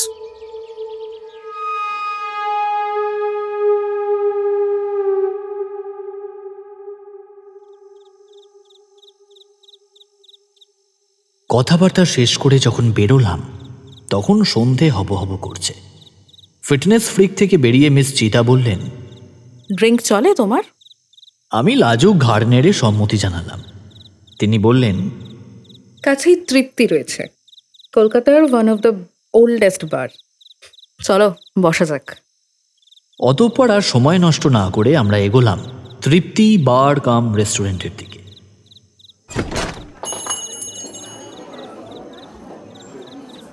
একটি কোণার দিকে টেবিলে গিয়ে বসলাম আমরা। জায়গাটি বেশ পুরানো, তা হাল হাকিকাত দেখলেই বোঝা যায়। উইকডেজ হওয়ায় ভিড়টাও বেশ কম। আমরা বসতেই একজন মাঝবয়সী ওয়েটার এগিয়ে এলো অর্ডার নেওয়ার জন্য। 2 beer, 1 plate butter fried sweet corn আর 1 প্লেট চিজ চেরি পাইনাপেল বলে দিলাম ওয়েটারকে। সেও ঘাড় নেড়ে চলে গেল বার কাউন্টারের দিকে। অর্ডারের পালা মিটতেই আমি তাকালাম মিস চিতার দিকে। ওর কপালে তখন চিন্তার ভ্রুকুটি স্পষ্ট। বুঝলাম যে রহস্যের জট বেশ ভালোই জড়িয়েছে। আর মিস চিতা খুব সন্তর্পণে সেই জট মাথার মধ্যে ছাড়ানোর চেষ্টা করছেন। আমি প্রশ্ন করলাম, কি ভাবছেন? আমার ডাকে সম্বিত ফিরল ওর। থমথমে মুখে তিনি বললেন, ওই দুজন মুসলিম মহিলা, ওরাই যে খুনি তাতে আমার বিন্দু মাত্র সন্দেহ নেই। আর ওই দুজন যে ভিকটিমদের পূর্ব পরিচিত ছিল তা তো জলের মতোই পরিষ্কার। এখন প্রশ্ন হচ্ছে, ওরা কি সত্যিই মুসলিম ছিল নাকি বোরখাটা জাস্ট ছদ্মবেশ? ভিকটিমদের পরিবার এবং পরিচিতদের জেরা করেও তো কংক্রিট কিছু পাওয়া গেল না। এদের কারুর কাছেই তো তিনজনকে একসঙ্গে খুন করার কোনো মোটিভ নেই, সুতরাং কাউকেই তো সেই অর্থে সাসপেক্ট বলা যাচ্ছে না। আমার কথা শুনে মিস চিতা দাঁত দিয়ে নিচের ঠোঁট কামড়ালেন। তারপর কিছু একটা বলতে যাচ্ছিলেন, তখনই ওয়েটার বিয়ার আর খাবার দাবার নিয়ে হাজির হলো। ঠান্ডা বিয়ারের গ্লাসে প্রথম চুমুকটা দিতেই মনটা ফুরফুর করে উঠল। এক চামচ সুইট কর্ন মুখে পুড়ে বললাম, কেরা বলছিলেন তখন? মিস চিতা বিয়ারের গ্লাসে একটা লম্বা চুমুক দিয়ে সেটা টেবিলে নামিয়ে রেখে বললেন, আচ্ছা, এমনও তো হতে পারে যে টার্গেট ছিল একজন আর বাকি দুজনের খুনটা জাস্ট ক্যামুফ্লেজ, তদন্তে ব্যাঘাত ঘটানোর চেষ্টা মাত্র। কথাটা বলে মিস চিতা নিজের পকেট থেকে মোবাইলটা বের করে কাকে যেন একটা ফোন করলেন। ওপার থেকে ফোনটা রিসিভ হতেই মিস চিতা বললেন, কেমন আছিস ফরিদ? ওই কেসটাই। খবর লাগবে কিছু? ডিটেলস হোয়াটসঅ্যাপ করছি, যতটা পারবি ডিটেইলে খবর নেওয়ার চেষ্টা কর, ঠিক আছে? আজ রাখলাম, বাই। উনি ফোন রাখতেই আমি বললাম, ইনফর্মার? পুরনো বন্ধু, নট ইনফর্মার। বলেই উনি আবার বিয়ারের গ্লাসে মন দিলেন। আমিও টেবিলে রাখা চিজ, চেরি, পাইনাপেলে বেশ মনোনিবেশ করলাম। খানাপিনা বেশ রাত অবধি চলল। ওখান থেকে যখন বেরোলাম তখন প্রায় রাত 10:30। ভবানীপুরের ওই ব্রিটিশ আমলের বিল্ডিংয়ের দোতলা থেকে নেমে বেসামাল পায়ে দুজনে গাড়িতে উঠে বসলাম। কথা ছিল সিঁথির মোড়ে যাওয়ার পথে মিস চিতা আমায় অমর স্ট্রিটে নামিয়ে দেবেন। আমার বাইকটা আমি পরের দিন সকালে গিয়ে নিয়ে নেব।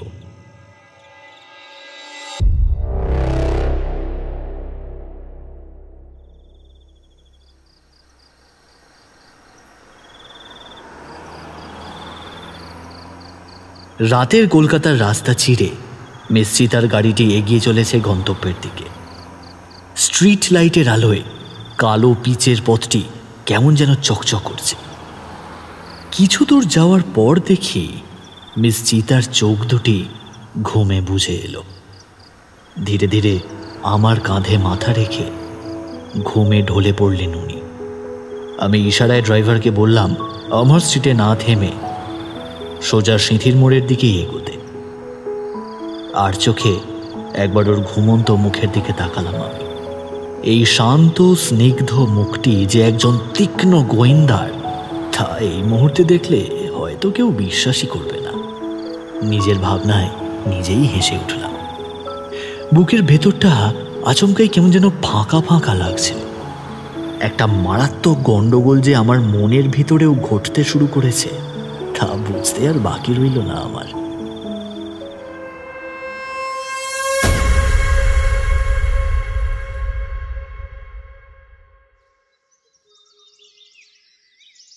কি ব্যাপার বলুন তো?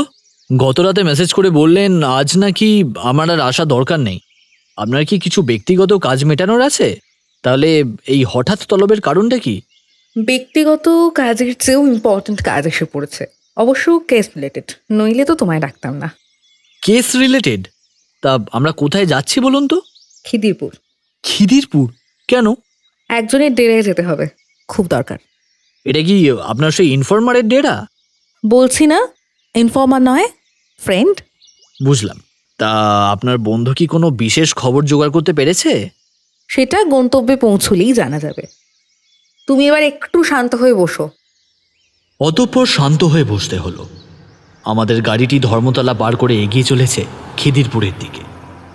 খিদিরপুর 3 মাথার মোড়ে পৌঁছানোর পর যে রাস্তাটি সোজা ফ্যান্সি মার্কেট হয়ে BNR এর দিকে চলে গেছে, আমরা সেই রাস্তা ধরে এগোতে লাগলাম। বেশ খানিকটা এগিয়ে যাওয়ার পর আমাদের গাড়িটা গিয়ে থামল একটা সরু ঘিঞ্জি গলির সামনে।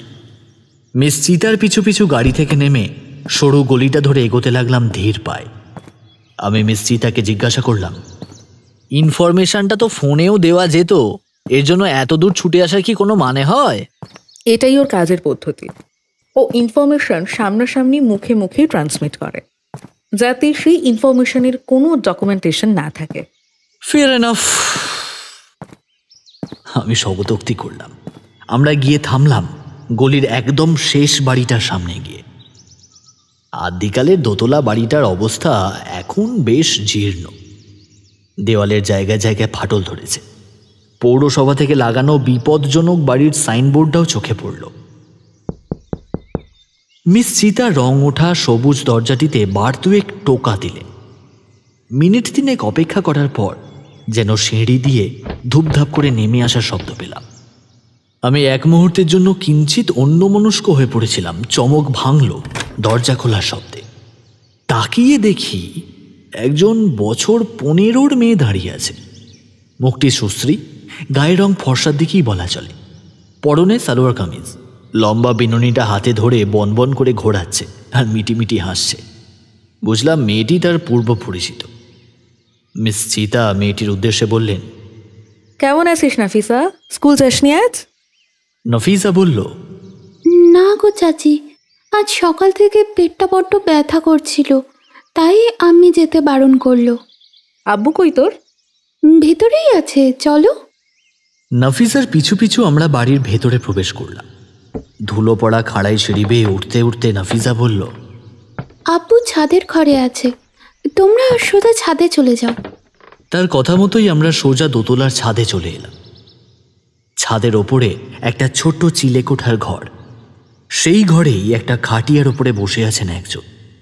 লোকটির ঊর্ধ্বাঙ্গে একটা পাতলা ফিনফিনে ফতুয়া, নিম্নাঙ্গে নীলচে সবুজ লুঙ্গি। কোলে একটা ল্যাপটপ নিয়ে বসে একটা কাজ করছিলেন তিনি। আমাদের ঘরের দরজায় দেখে একগাল হেসে বললেন, খবর কি তোর? আমি তো ভাবলাম রিটায়ার করেছিস। এই লোকটি যে মিস চিতার বন্ধু কাম ইনফর্মার তা বুঝতে খুব একটা বেগ পেতে হলো না। মিস চিতা ফরিদের কথার উত্তরে বললেন, ঢেকি স্বর্গে গেলেও ধান ভানে, জানিস নিশ্চয়ই। আর আমি তো এখনো মরতেই আছি, আর যতদিন আছি ততদিন ক্রিমিনাল পাকড়াও করা আমার দ্বারা বন্ধ করা সম্ভব নয়, বুঝেছিস? থাক থাক, আর মুহাবরা দিতে হবে না। লাঞ্চ করবি তো আজ আমার এখানে? আর এইটাকে তোর সঙ্গে? ফরিদ আমার দিকে ইশারা করলেন। ও আপাতত আমার অ্যাসিস্ট্যান্ট, এবারের কেসটাই আমাকে অনেক হেল্প করছে। তুই কি ইনফো পেলি সেটা বল। দেখ, তোর কাজে লাগবে কিনা জানি না, দুটো খবর আমি জোগাড় করেছি। কি খবর? যে 3 জন মহিলা মার্ডার হয়েছে ওদের মধ্যে ভালোই ভাবছিল।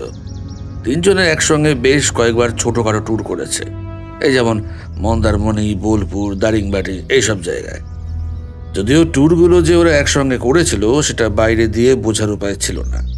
এগুলো অনেক ভিতরের খবর। বুঝলাম। আর একটা খবর?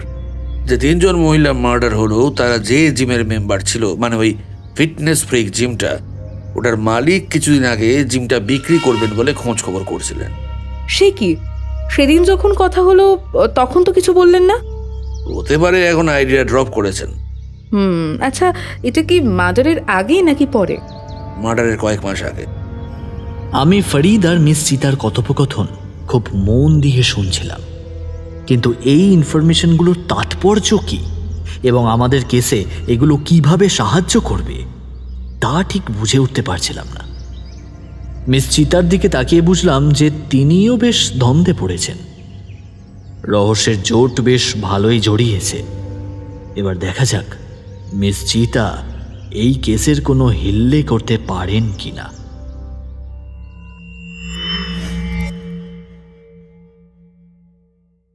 পরের 2 দিন একরকম ঘটনাবিহীনভাবেই কেটে গেল। এই 2 দিন মিস চিতাও আমায় ডাকলেন না আর তার বাড়িতে। এই ফাঁকি অফিস গিয়ে প্রিয়মদাকে রিপোর্টটা দিয়ে এলাম। কেসটা এমনই গোলমেলে যে গুছিয়ে ভাবতে গেলেই সব কেমন তালগোল পাকিয়ে যাচ্ছে। তবুও আমি একটু গুছিয়ে ভাবার চেষ্টা করলাম। অঙ্কিতা সেনগুপ্ত বছর 10 আগে এক কুখ্যাত হিউম্যান ট্রাফিকিং গ্যাংকে পুলিশে ধরিয়ে দিতে সাহায্য করেছিলেন।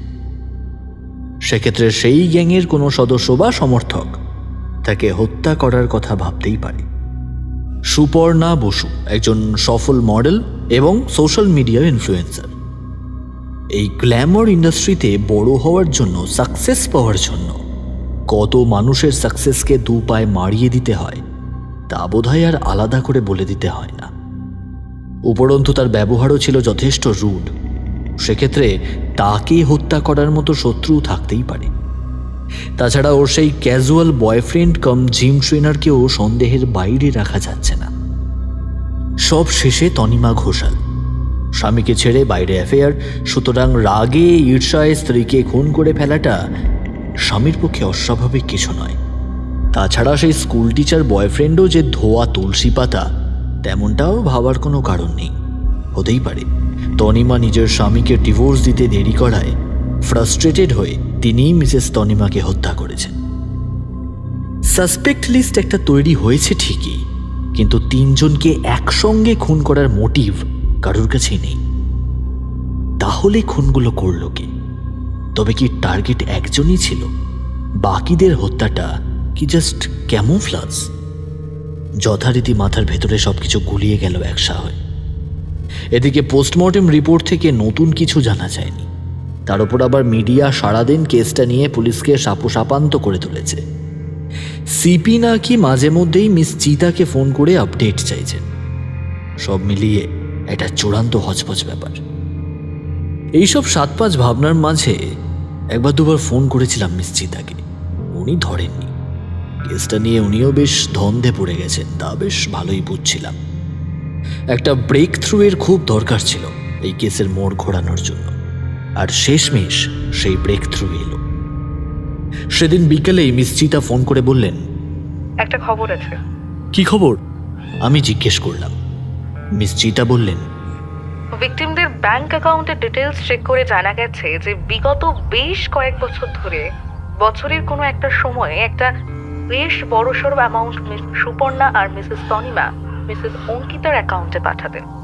তার ঠিক পরের দিনই অঙ্কিতা সেনগুপ্তর অ্যাকাউন্ট থেকে আরো বড় একটা অ্যাকাউন্ট চলে যেত অজানা কোনো একটা ব্যক্তির অ্যাকাউন্টে।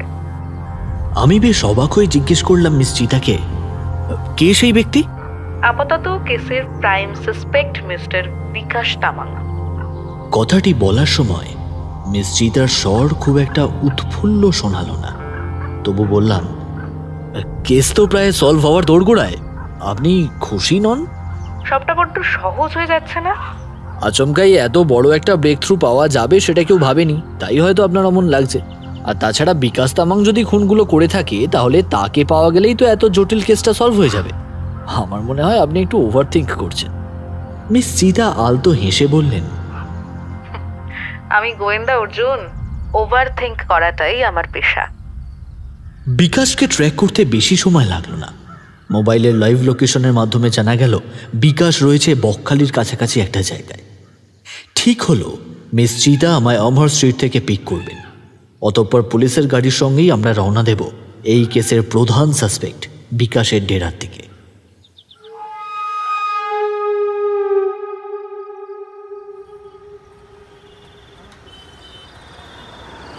ডায়মন্ড হারবার রোডের ওপর তীব্র গতিতে এগিয়ে চলেছে আমাদের গাড়িটি। আমাদের সামনে খানিকটা দূরে চলেছে পুলিশের গাড়িটি। অফিসার মহাপাত্র সহ আরও কয়েকজন পুলিশ কনস্টেবল রয়েছে ওই গাড়িতে। জোকা পেরোতেই চারপাশটা অনেকটাই পাল্টে গেল। রাত যত বাড়ছে রাস্তাঘাটে গাড়ি ঘোড়াও তত কমছে লোকজনের সংখ্যাও।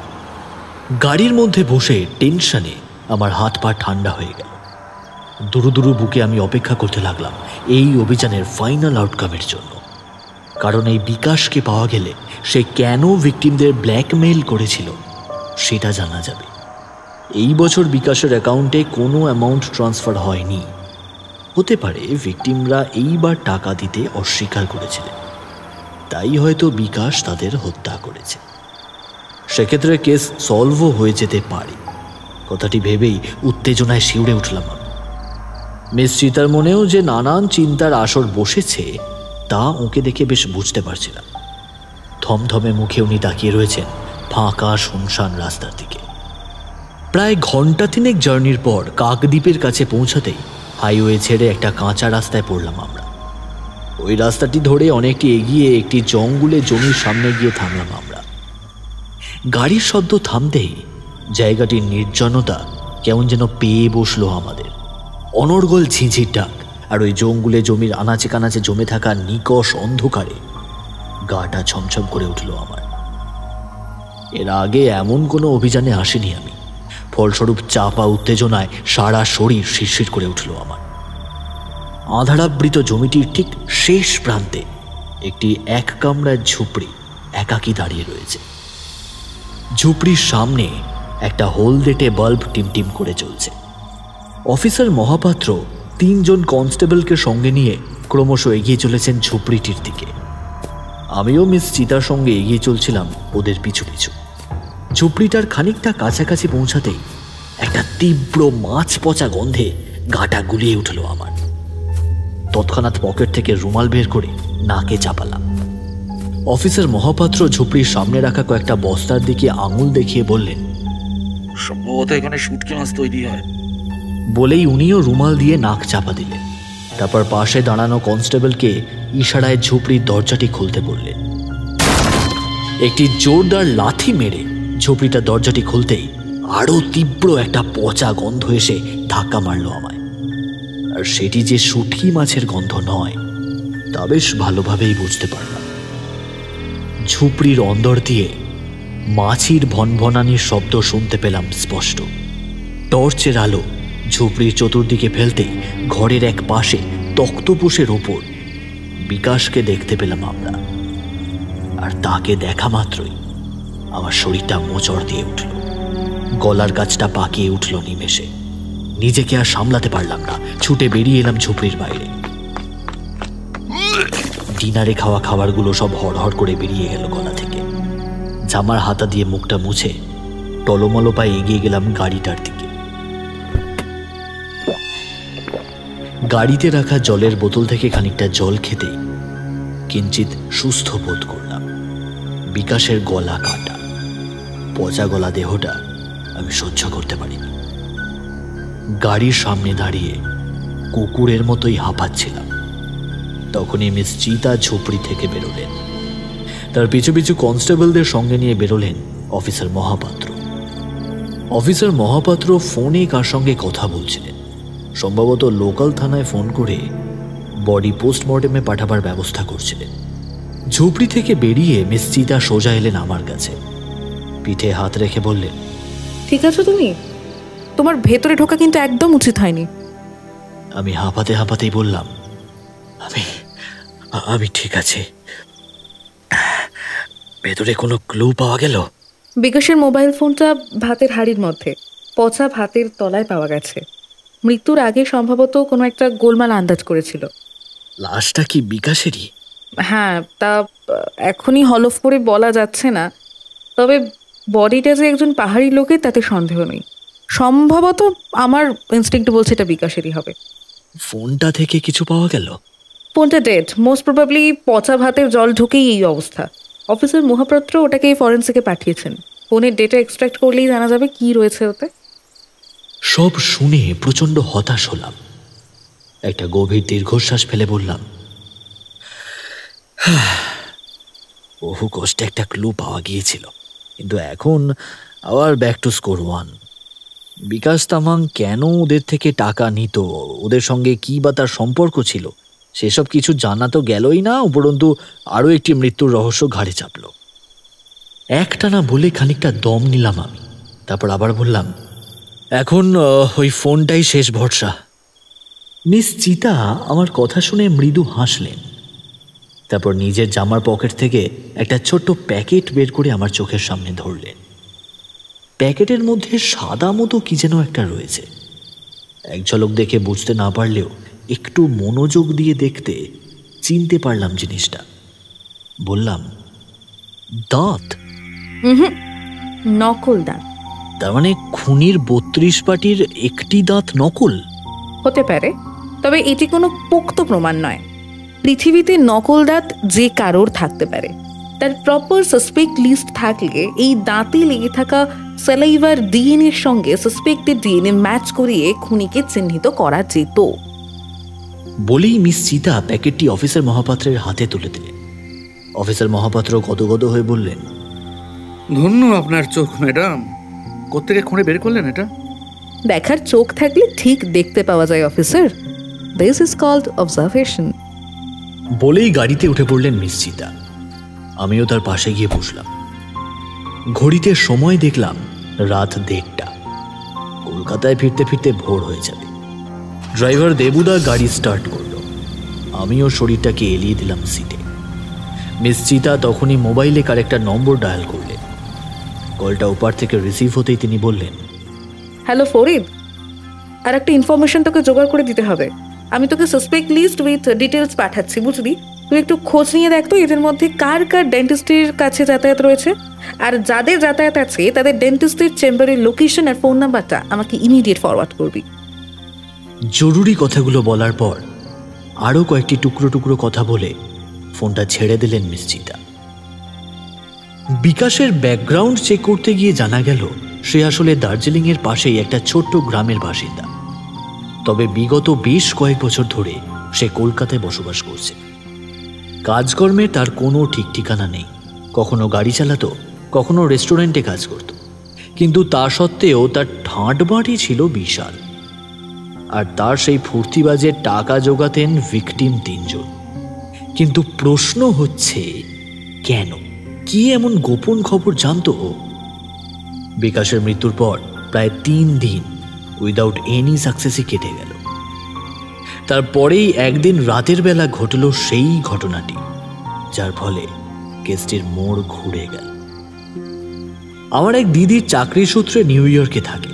সেদিন রাত্রে বিছানায় শুয়ে শুয়ে ফেসবুক স্ক্রল করছি, এমন সময় আমার সেই দিদির করা একটা ফেসবুক পোস্টে চোখ দুটো আটকে গেল। দিদি একটা ঝাপসা হয়ে আসা গ্রুপ ফটো ফেসবুকে পোস্ট করে লিখেছিল, কলেজে আমাদের ব্যাচে মোট বাঙালি ছিলাম আমরা 4 জন, 4 জনই মেয়ে। আমাদের ব্যাচের সবচেয়ে পপুলার 3 জনের এই পরিণতি কিছুতেই মেনে নিতে পারছি না। ওরা কলেজও ছেড়েছিল অকালে, দুনিয়াও ছাড়লো অকালে। Rest in peace girls. ফটোয় লাল কালিতে 3 জনের মুখ মার্ক করা ছিল। বহু বছর আগের ছবি হলেও তাদের মুখের আদল খুব বেশি পাল্টায়নি, তাই তাদের চিনতে আমার একটুও অসুবিধা হলো না। সঙ্গে সঙ্গে দিদির পোস্টের একটা স্ক্রিনশট তুলে মিস চিতাকে পাঠালাম। তিনি সেটি দেখে বললেন, তোমার এই দিদিকে একটা ফোন করো তো অর্জুন, ব্যাপারটা ডিটেইলে জানার চেষ্টা করো। দিদির নাম্বার আমার কাছে ছিল না, তাই ফেসবুক মেসেঞ্জারেই কল করলাম ওকে। ওই কেসের তদন্তে জড়িয়ে আছে শুনে ও যা যা জানতো সব খুলে বলল আমায়। ওর বক্তব্য কিঞ্চিত কাটছাট করে নিচে দিলাম। দার্জিলিং কনভেন্ট কলেজের 2005 সালের জুলজি অনার্সের ব্যাচে ওরা 3 জনই আমার সহপাঠী ছিল।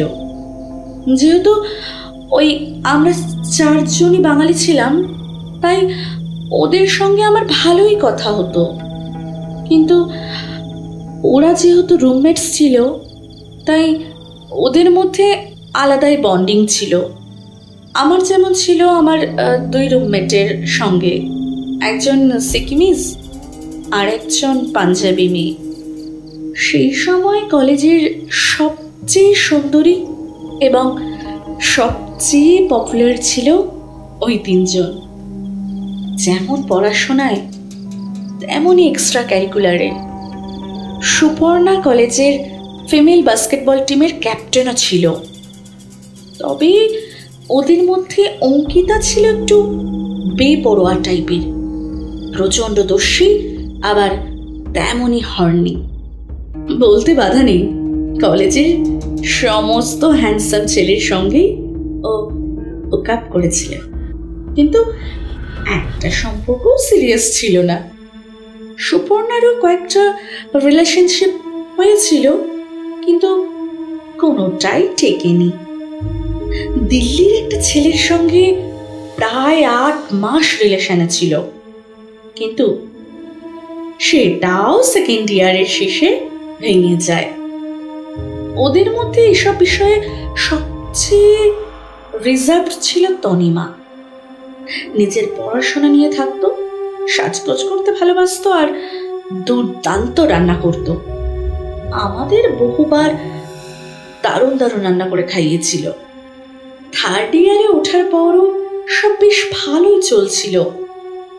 দেখতে দেখতে ক্রিসমাসের ছুটিও এসে পড়ল। আমাদের ব্যাচের প্রায় সকলেই ছুটি কাটাতে বাড়ি ফিরলাম, ওরা ফেরেনি। চলে আসার আগে শুনেছিলাম ওরা নাকি কাছাকাছি কোনো একটা গ্রামে ছুটি কাটাতে যাবে। তারপর ছুটি কাটিয়ে যখন আবার কলেজে ফিরলাম, শুনলাম ওরা 3 জনই নাকি কলেজ ছেড়ে দিয়েছে। ফাইনাল পরীক্ষার 3 মাস আগে এভাবে কলেজ ছেড়ে দেওয়ায় আমরা সকলেই খুব অবাক হয়েছিলাম। তারপর যা হয়, পড়াশোনার চাপ, কেরিয়ার সব মিলিয়ে ওদের কথা আস্তে আস্তে মন থেকে মলিন হয়ে গেছিল। 2 দিন আগে একটা অনলাইন নিউজ পোর্টালে ওদের মার্ডারের নিউজটা পড়ে এক লহমায় সব মনে পড়ে গেল। দিদির সঙ্গে কথা বলে যা জানলাম সবটাই পুঙ্খানুপুঙ্খভাবে মিস চিতাকে জানালাম।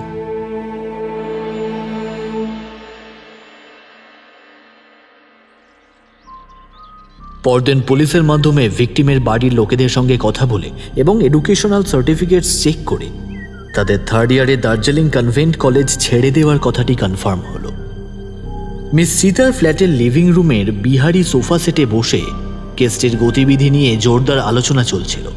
তখনই মিস চিতা কথাটি বললেন, বুঝলে অর্জুন, এই কেসের গোড়ায় পৌঁছতে হলে আমাদের দার্জিলিংয়ের এই কনভেন্ট কলেজটায় যেতে হবে। জানতে হবে 2005 সালের ক্রিসমাসের ছুটিতে ঠিক কি ঘটেছিল ওখানে, কি কারণে ওই 3 জন ফাইনাল ইয়ারের পরীক্ষা না দিয়েই কলেজ ছেড়ে কলকাতায় ফিরে এসেছিল। তাহলে Dum Dum to Bagdogra flight ticket book করে ফেলি? আমি জিজ্ঞাসা করলাম। মিস চিতা মুখে কিছু বললেন না, শুধু মুচকি হেসে ডান হাতের বুড়ো আঙুলটি দেখিয়ে আমার কথায় সম্মতি জানালেন।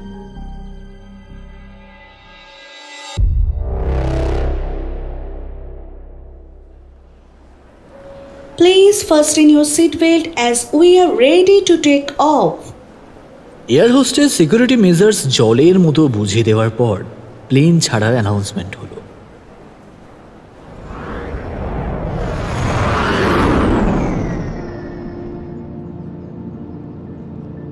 এর আগে যতবার প্লেনে চড়েছি, রানওয়ে ছেড়ে উপরে ওঠার সময় বুকের ভেতরটা কেমন যেন ফাঁকা ফাঁকা লেগেছিল। এবারও তার ব্যতিক্রম হলো না। ব্যতিক্রম বলতে যেটা হলো সেটা হলো ওপরে ওঠার সময় মিস চিতা আমার বাঁ হাতটা শক্ত করে ধরে ফেলাটা। উনি আমার হাতটি ছুঁতেই বুকের ভেতরের ফাঁকা আকাশটায় মেঘের প্লেন হু হু করে উঠতে লাগলো। যতই আপনি আগে করি না কেন, মিস চিতাকে যে মনে মনে আমার বেশ ভালো লাগে সে কথা অস্বীকার করার জায়গা নেই। দমদম থেকে বাগডোগরাতে পৌঁছাতে আমাদের সময় লাগলো ঠিক 35 মিনিট। এয়ারপোর্ট থেকে যখন বেরোলাম তখন ঘড়িতে সকাল 10:05। এয়ারপোর্টের বাইরে থেকে একটা সাদা রঙের সেডান বুক করে চড়ে বসলাম আমরা। পাহাড়ি ড্রাইভার তোম্বা সিং হু হু করে গাড়ি ছোটালো দার্জিলিংয়ের উদ্দেশ্যে। পাকদণ্ডী পথ বেয়ে আমাদের গাড়িটা ক্রমশ পাহাড়ের ওপরে উঠতে লাগলো। যতই ওপরে উঠছিলাম, পাহাড়ের অপরূপ প্রাকৃতিক সৌন্দর্য দেখে ততই যেন বিহ্বল হয়ে পড়ছিলাম। দার্জিলিংয়ের কাছাকাছি পৌঁছাতে চারপাশের গহীন পাইন ফরেস্ট আর বিস্তীর্ণ চা বাগান দেখে চোখ দুটো জুড়িয়ে গেল। অ্যাক্সিডেন্টটা পাহাড়ি ঘটেছিল জানো, সিকিম থেকে ফেরার পথে। মিস চিতার কথায় সম্বিত ফিরল আমার। জিজ্ঞেস করলাম, কি হয়েছিল? মিস চিতা গাড়ির খোলা জানলা দিয়ে বাইরের দিকে তাকিয়ে বলতে শুরু করলেন, পার্থ আর আমি সেই কলেজের সময় থেকে একসঙ্গে ছিলাম। প্রথমে প্রিয় বন্ধু, তারপর প্রেম। বিয়ে করব ঠিক হয়েই ছিল। হঠাৎ তার ইচ্ছে হলো বিয়ের আগে শেষবারের মতো শুধুমাত্র প্রেমিক প্রেমিকা হিসেবে পাহাড় বেরিয়ে আসবে। আমিও রাজি হয়ে যাই। দুজনেই অফিস থেকে ছুটি নিয়ে বেরিয়ে পড়লাম। দারুণ কেটেছিল জানো কয়েকটা দিন, কত মজা, কত আনন্দ। তখন কি আর জানতাম ওই আমাদের শেষ ঘুরতে যাওয়া, ওই আমাদের শেষ দেখা।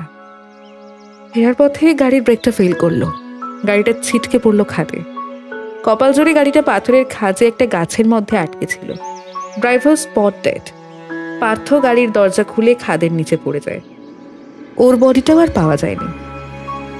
আমি অজ্ঞান অবস্থায় কিভাবে জানি না ওই গাড়িতেই আটকে ছিলাম। শুনেছি হেলিকপ্টারে করে রেস্কিউ টিম গিয়ে আমায় উদ্ধার করে। টানা 1 মাস মৃত্যুর সঙ্গে লড়াই করার পর আমার জ্ঞান ফেরে। জ্ঞান ফিরতেই পাগলের মতো খুঁজেছিলাম পার্থকে, কোথাও পাইনি। সেদিন বেঁচে গিয়ে সারা জীবনের মতো মরে গিয়েছিলাম সেদিন। একটানা বলে থামলেন নিশ্চিতা। আমি আলতো করে ওর হাতের ওপর হাত রাখলাম, বললাম, জীবনের চেয়ে বড় মিরাকেল আর কিচ্ছু নেই চিতা। বেঁচে থাকলে এগিয়ে যেতেই হবে। আমি পাশে আছি তোমার, শুধু এই কেসের ক্ষেত্রেই নয়, জীবনেও। চিতা এবার আমার খুব কাছে এসে বসলো, তারপর আমার কাঁধে নিজের মাথাটা রাখলো আলতো করে। ওর চুলের গন্ধটা ছাতিমের গন্ধর মতোই নেশা ধরিয়ে দিল। আমি প্রাণ ভরে সেই সুবাস বুকের মধ্যে নিলাম। মনে মনে বললাম, পার্থর মতো না পারি অর্জুনের মতো করেই ভালোবাসবো, আজীবন ভালোবাসবো।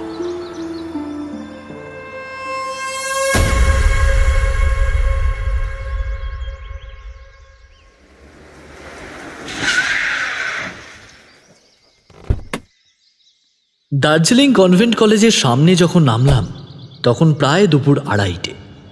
কলেজ গেটে দারোয়ানকে পরিচয় জানাতেই তিনি আমাদের প্রিন্সিপালের রুমটা কোন দিকে দেখিয়ে দিলেন।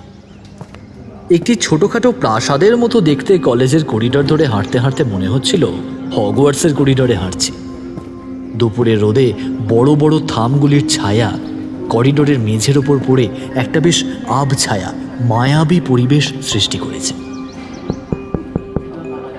প্রিন্সিপালের রুমের সামনে গিয়ে নক করতেই গম্ভীর গলায় একজন ভেতরে আসতে বললেন। আমরা ভেতরে ঢুকতেই দেখি একটা বিশাল বড় টেবিলের ওপারে রোগা মতো এক ভদ্রলোক বসে ল্যাপটপে কিছু একটা করছে। আমাদের ঘরে প্রবেশ করতে দেখে নড়ে চড়ে বসলেন। মাথায় কাঁচা পাকা চুল, গালে ফ্রেঞ্চ কাট দাড়ি, সরু ফ্রেমের চশমার ফাঁক দিয়ে কেমন একটা বিব্রত চোখে তাকালেন আমাদের দিকে। আমরা অতি সন্তর্পণে টেবিলের দিকে এগিয়ে গেলাম। তারপর টেবিলের এপারে রাখা দুটো চেয়ার টেনে বসে পড়লাম। Hello sir, my name is Chitrangada Talukdar. আমি একজন প্রাইভেট ইনভেস্টিগেটর। আপনাদের কলেজের 3 জন এক্স স্টুডেন্টের মার্ডার কেস ইনভেস্টিগেট করছি। সেই সূত্রেই আপনাকে কয়েকটা প্রশ্ন করতে চাই। মাই গড, কোন ব্যাচ? 2003-05। Oh I C.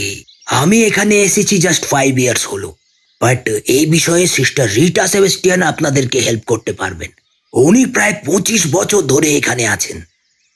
বলেই তিনি ফোন করে সিস্টার রিটা সেবেস্টিয়ানকে ঘরে ডাকলেন। মিনিট 5 মধ্যেই সিস্টার রিটা সেবেস্টিয়ান প্রিন্সিপাল রুমে প্রবেশ করলেন।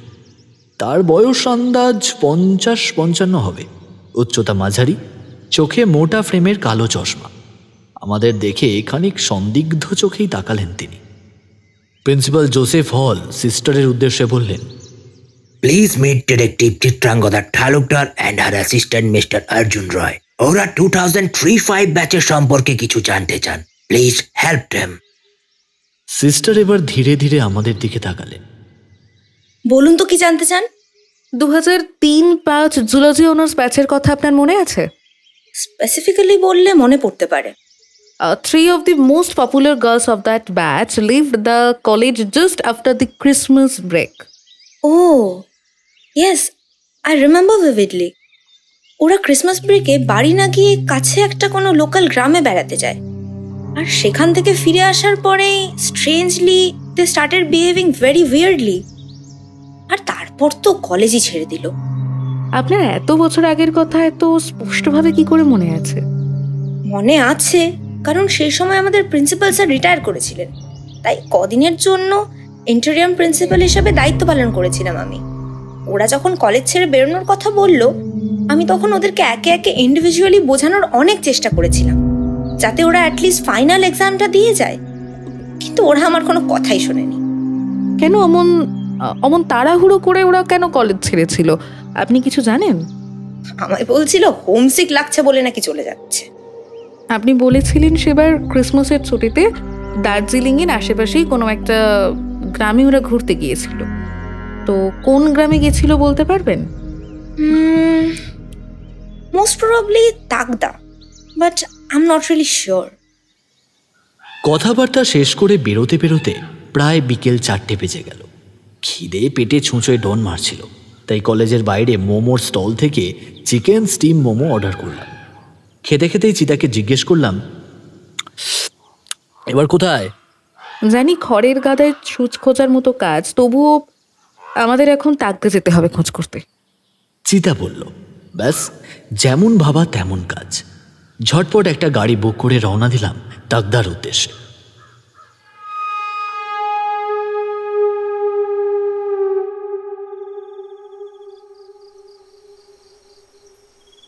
দার্জিলিং থেকে গাড়িতে তাগদা পৌঁছাতে সময় লাগলো পাক্কা 2 ঘন্টা। গাড়ি থেকে যখন নামলাম তখন পাহাড়ে সন্ধে হব হব করছে। তাগদায় বেশ কিছু ব্রিটিশ আমলের বাংলো এবং কটেজ আছে, সেগুলো এখন ট্যুরিস্টদের থাকার জন্য হোমস্টে হিসেবে ব্যবহার করা হয়। আমরা ঠিক করলাম যে এক এক করে প্রত্যেকটি বাংলোয় গিয়ে খোঁজখবর করব, তাতে যা সময় লাগবে লাগুক। ভাবনা মতোই আমরা কাজ শুরু করে দিলাম। প্রায় ঘন্টা 2 বিভিন্ন বাংলো এবং কটেজে খোঁজখবর করেও যখন কোনো আশানুরূপ ফল পাওয়া গেল না, তখন বেশ হতাশ হলাম আমরা। ইতিমধ্যেই রাত নেমেছে পাহাড়ের বুকে। পাতলা কুয়াশা চাদর জড়িয়ে চাকদার চারপাশ কেমন যেন ঘোলাটে হয়ে রয়েছে। গাঢ় অন্ধকারে নিশ্চুপ নিস্তব্ধ হয়ে দাঁড়িয়ে থাকা বিশাল পাহাড়গুলোকে এক একটি সুবিশাল দৈত্যের মতো দেখাচ্ছিল। খাদের ধারে দাঁড়িয়ে রেলিংয়ের ওপারে অশেষ উপত্যকার দিকে তাকালে নিশ্ছিদ্র আধার ছাড়া আর কিছুই চোখে পড়ে না।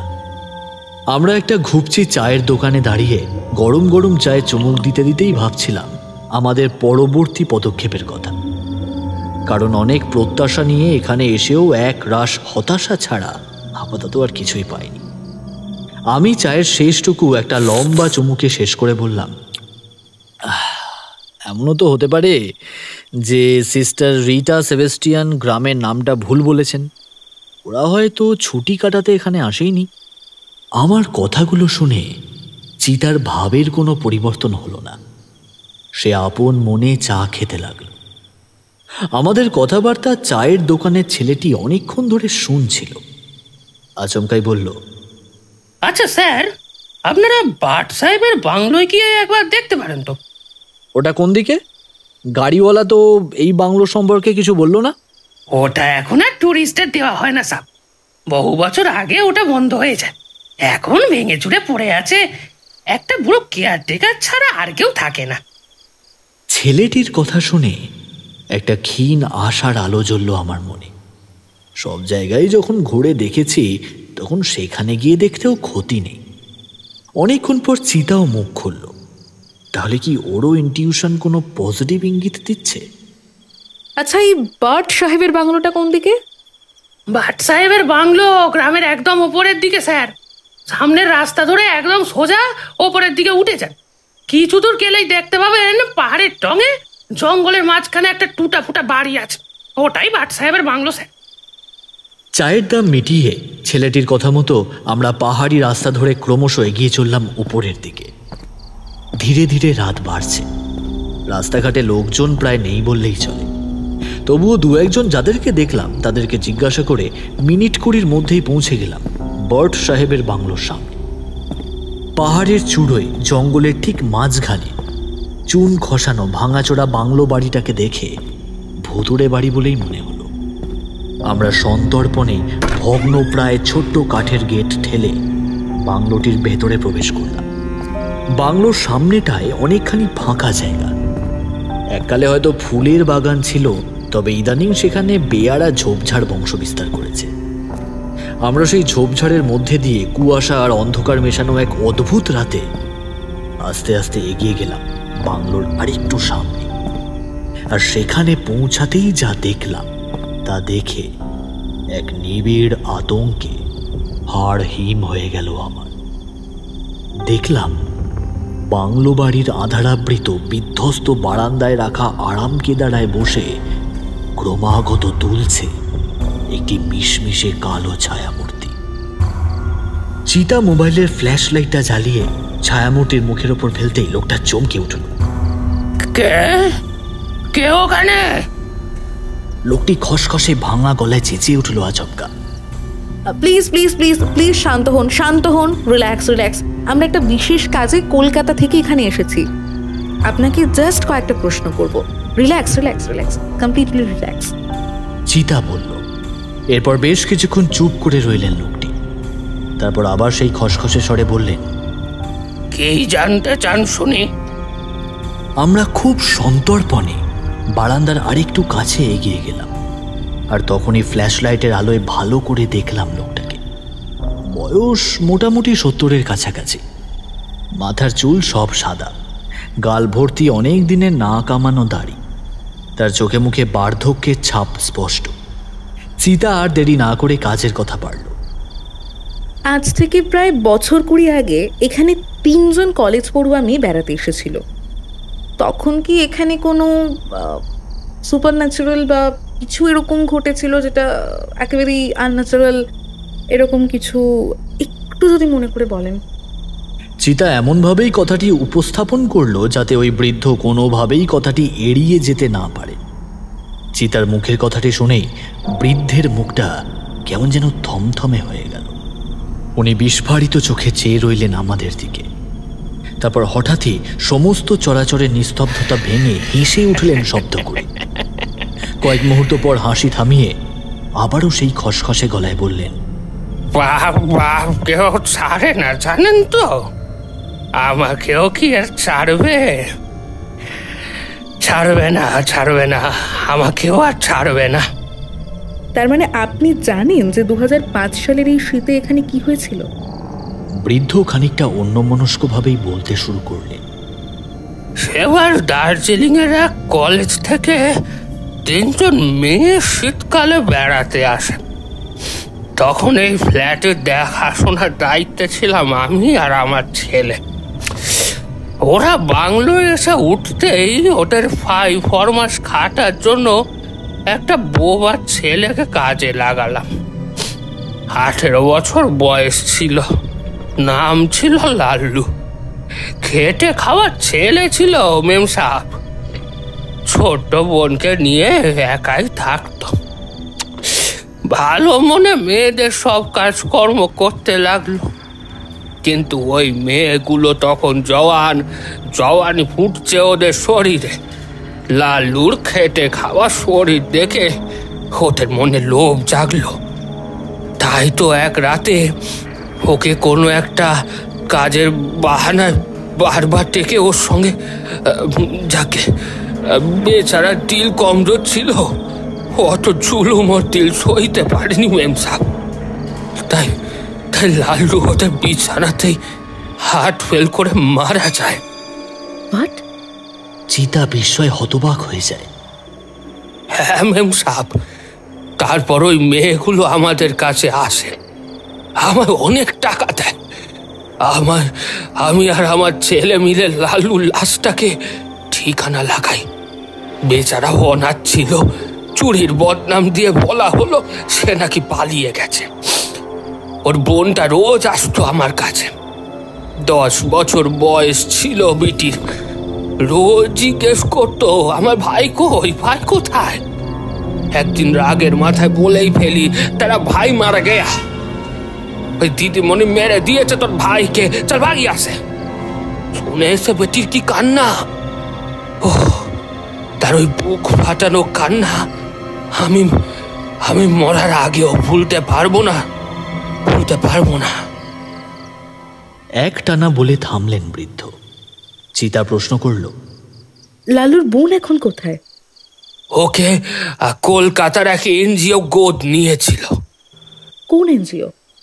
তা তো জানি না মেম সাহেব, চার্চের ফাদার জানবেন। লাল্লু মরে যাওয়ার পর কিছুদিন বেটি ওর কাছেই ছিল।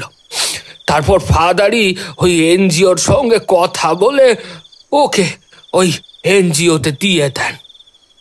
সঙ্গে সঙ্গে আমরা ছুটছিলাম চার্চের উদ্দেশ্যে। যাওয়ার আগে চিতা বৃদ্ধকে জিজ্ঞাসা করলো, আপনার ছেলের নাম কি? বিকাশ, বিকাশ তামাং। চিতার সুইফট ডিজায়ারটি তীব্র গতিতে এগিয়ে চলেছে গন্তব্যের দিকে। ভোরের ফ্লাইট ধরে দমদম এয়ারপোর্টে নেমে আমরা সোজা চলে গিয়েছিলাম ফ্যামিলি নামক এনজিওর অফিসে। তাগদা গ্রামে চার্চে গিয়ে ফাদারের সঙ্গে কথা বলে এই এনজিওর নামটাই জানতে পারি আমরা। এনজিওর অফিসে গিয়ে খোঁজ খবর করতেই ওখানকার যিনি সবচেয়ে পুরানো স্টাফ মিসেস চৈতি চ্যাটার্জি আমাদের জানান যে 20 বছর আগে যেসব বাচ্চা ওদের এনজিওতে ছিল তাদের ফাইল দেখতে গেলে আমাদের এনজিওর ওনারের বাড়িতে যেতে হবে। ওনারের নাম বিশ্বরূপ মজুমদার। ইদানিং বেশ অসুস্থ, তাই অফিসে আসেন না। তাছাড়া মাস 6 আগে তার পত্নী বিয়োগ ঘটেছে, তাই এখন খানিক মনমরা হয়েই থাকেন। এনজিওর অফিস থেকে তার ঠিকানাটা নিয়ে আমরা তৎক্ষণাৎ ছুটি তার বাড়িতে।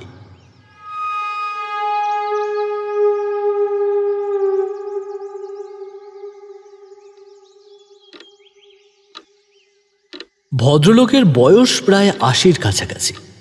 দৃষ্টিশক্তি কমেছে, কানেও কম শোনেন, হাঁটেনও কিঞ্চিত ঝুঁকে। এত প্রতিকূলতা সত্ত্বেও তিনি আমাদের যথাসাধ্য সাহায্য করলেন। অসুস্থ শরীর নিয়েও আলমারি ঘেঁটে পুরানো ফাইলপত্র বের করলেন।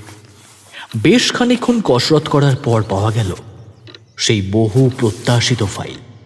আর সেই ফাইলটি দেখে কেসটি জলের মতো সোজা হয়ে গেল। ভাবতে ভাবতেই আমাদের গাড়িটা এসে থামলো ভবানীপুরের ফিটনেস ফ্রিক জিমের সামনে। গাড়ি থেকে নেমে পুলিশ ফোর্স নিয়ে জিমের ভেতরে প্রবেশ করতেই অবাক হতে হলো। অফিস রুমে পবন পাণ্ডে কিংবা শিখা পাণ্ডে কাউকেই পাওয়া গেল না। বদলে সেখানে ছিলেন এক শিখ ভদ্রলোক। তাকে জিজ্ঞেস করতেই বললেন, उस जिम का मालिकाना तो हमें पहले ही कीने নিয়েছে। डील तो बहुत दिन पहले ही फाइनल हो चुका था। আমার পুরো টাকাটা জোগাড় করতে একটু সময় লেগে গেল, তবে গতকালই আমি হ্যান্ড ওভার করে দিয়া স্যার। সর্বনাশ! ভদ্রলোকের কথা শুনে চিতার মাথায় হাত পড়ে গেল। সঙ্গে সঙ্গে আমরা জিম থেকে বেরিয়ে ছুটলাম পাণ্ডে দম্পতির বাড়ির দিকে। কসবা বোসপুকুরে পাণ্ডে দম্পতির প্রাসাদ সম বিশাল বাড়ির সামনে পৌঁছে দেখি একটা দামি ইনোভা গাড়ি সবে বাড়ির গেট থেকে বেরোচ্ছিল। আমরা পথ আটকে দাঁড়াতেই গাড়িটা থেমে গেল। অফিসার মহাপাত্র ইতিমধ্যেই ফোর্স নিয়ে পৌঁছে গেছেন। পাণ্ডে দম্পতি গাড়ি থেকে নামতেই চিতা বলল, কি ব্যাপার মিসেস পাণ্ডে, এত তাড়াহুড়ো কিসের? মিসেস পাণ্ডে ঝাঁঝিয়ে বললেন, এভাবে আমাদের পথ আটকানোর কি মানে? কি করেছি কি আমরা? সব বলবো মিসেস পাণ্ডে, ওরফে তাকদার মুন্নি। মুন্নি নামটা শুনেই মিসেস পাণ্ডের মুখটা চুন হয়ে গেল। পুলিশ ঠেলে ঠুলে ওদেরকে ওদের বাড়ির ভেতরে নিয়ে গেল। বসার ঘরের ঠিক মাঝখানে দাঁড়িয়ে চিতা বলতে শুরু করল। 2005 সালে দার্জিলিং কনভেন্ট কলেজের 3 ছাত্রী ক্রিসমাসের ছুটিতে বাড়ি না ফিরে ঘুরতে যায় দার্জিলিং এর পাশেই একটা ছোট্ট গ্রাম তাকদায়।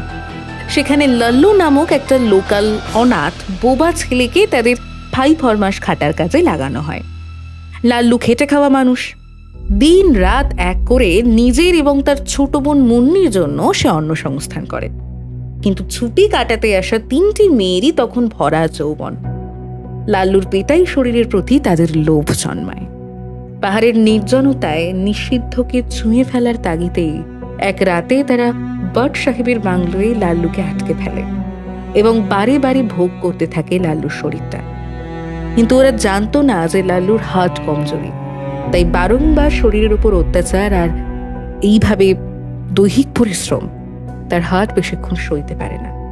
সেই রাতে ওই বিছানাতেই কার্ডিয়াক অ্যারেস্টে মৃত্যু হয় লাল্লুর। তারপর ভীত সন্ত্রস্ত মেয়ে 3টি সাহায্য চায় বাংলোর কেয়ারটেকার এবং তার ছেলের কাছে। ওরা টাকার বিনিময়ে লাল্লুর ডেড বডিটাকে জঙ্গলের মধ্যে পুঁতে ফেলে। আর ওই 3 জন মেয়ে আবার দার্জিলিং ফিরে যায়।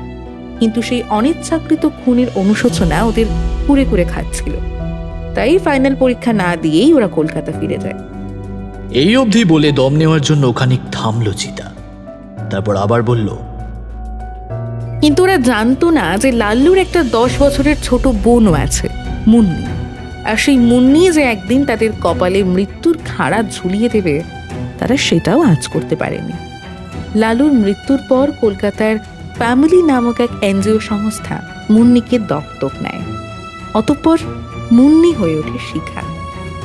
অফিসার মহাপাত্র বললেন, তারপর এখন যা যা বলছি সবই আমার অনুমান, কিন্তু সেগুলো সত্যি না হয়ে যায় না। মুন্নি ওরফে শিখা পাণ্ডের মনে প্রতিশোধের আগুন ছোটবেলা থেকেই সুপ্ত অবস্থায় ছিল। তারপর তিনি বড় হন, বিয়ে করেন পবন পাণ্ডেকে। দুজনে মিলে খুলে ফেলেন হাই ক্লাস একটা জিম। এরপর জিমের ফেসিলিটি সম্পর্কে জানার পর মিস সুপর্ণা নিজে থেকেই ওই জিমের মেম্বারশিপ নেন। মুন্নি প্রত্যেককেই খুব ভালো করে চিনত। দাদার সঙ্গে খুনসুটি হাসি ঠাট্টা করতে সে দেখেছিল ওদের, তাই সুপর্ণাকে দেখা মাত্রই তার মাথায় প্রতিশোধের ষড়যন্ত্র খেলে যায়। এরপর একে একে বাকি দুজনকেও জিমের মেম্বারশিপ নেওয়ার জন্য কনভিন্স করেন তিনি। বহুদিন পর দেখা হতেই ওদের পুরনো বন্ধুত্ব ভীষণভাবে জেগে ওঠে, আর মুন্নিও তার স্বামীর সঙ্গে মিলে কষে ফেলে ওদের হত্যার ছক। কি ভুল বলছে? পবন পাণ্ডে নিজের স্ত্রীকে খুবই ভালোবাসেন, তাই শিখারই প্রতিশোধের খেলায় নির্দ্বিধায় তিনি সামিল হন। শিখা পাণ্ডে ওরফে মুন্নি এই তিনজনের যথেষ্ট বিশ্বস্ত হয়ে উঠেছিলেন, তাই তিনি যখন ওদের বেহালার ওই গেস্ট হাউসে ডাকেন তখন নির্দ্বিধায় ওরা সেখানে চলেও যান। এমনকি মিসেস সেনগুপ্ত নিজের নামেই হোটেলের রুম বুক করেন। তারপর কি হয়েছিল তা আমরা সকলেই জানি। এক টানা বলে থামলো চিতা, তারপর আবার বলল, আমার দৃঢ় বিশ্বাস যে বিকাশের ব্ল্যাকমেলিং এর যে ব্যাপারটা, সেটা কোনোভাবে মিস্টার অ্যান্ড মিসেস পাণ্ডে জেনে ফেলেছিলেন, আর সেই ব্যাপারে সাহায্য করার নামেই ভিকটিমদের সঙ্গে ওরা ঘনিষ্ঠতা বাড়ায়। কিন্তু মার্ডারের রাতে ওদের বাড়িতে পার্টি ছিল, সেই রাতের সিসিটিভি ফুটেজও ওরা সাবমিট করেছে। ওসব ওদের প্ল্যানেরই অংশ অফিসার। খোঁজ নিয়ে জেনেছি যে ওদের বাড়িতে শুধু সে রাতে নয়, মার্ডারের আগের দিন রাতেও পার্টি ছিল। যতই ধনী লোক হন না কেন, অমন আলিশান পার্টি কেউ পরপর 2 দিন থ্রো করে না। যে সিসিটিভি থানায় ওরা সাবমিট করেছে সেটা আগের দিন রাতের। পরের দিন রাতে ওরা পার্টি চলাকালীন বাড়ি থেকে বেরিয়ে চলে গিয়েছিল সুজাতা গেস্ট হাউসে। পরেছিলেন বোরখা আর নিজের গাড়ির বদলে ভাড়া করেছিলেন একটি প্রাইভেট ট্যাক্সি। স্ট্রেঞ্জ, এত কিছু জানলেন কিভাবে? খবরের সোর্স তো আপনাকে বলতে পারবো না অফিসার, তবে আমার প্রত্যেকটি কথা সত্য। আপনি ওদের সাবমিট করা সিসিটিভি ফুটেজ চেক করলেই বুঝতে পারবেন যে ওটিকে ইচ্ছাকৃতভাবে ট্যাম্পার করা হয়েছে। সবই তো বুঝলাম, কিন্তু একটা ব্যাপার ঠিক বুঝে উঠতে পারছি না। আপনি এই তাগদা গ্রামের অ্যাঙ্গেলটা জানলেন কিভাবে? অফিসার মহাপাত্র আবার প্রশ্ন করলেন। চিতা আমার কাঁধে হাত রেখে বলল, তার জন্য সমস্ত কৃতিত্বটাই অর্জুনের প্রাপ্য। ও যদি ওর দিদির ফেসবুক পোস্টটা না দেখতো তাহলে দার্জিলিং কনভেন্ট কলেজের কথা জানতো না, আর সেখানে না গেলে তাকতার ব্যাপারটা আমাদের অজানাই থেকে যেত। আর বিকাশের মৃত্যুটা?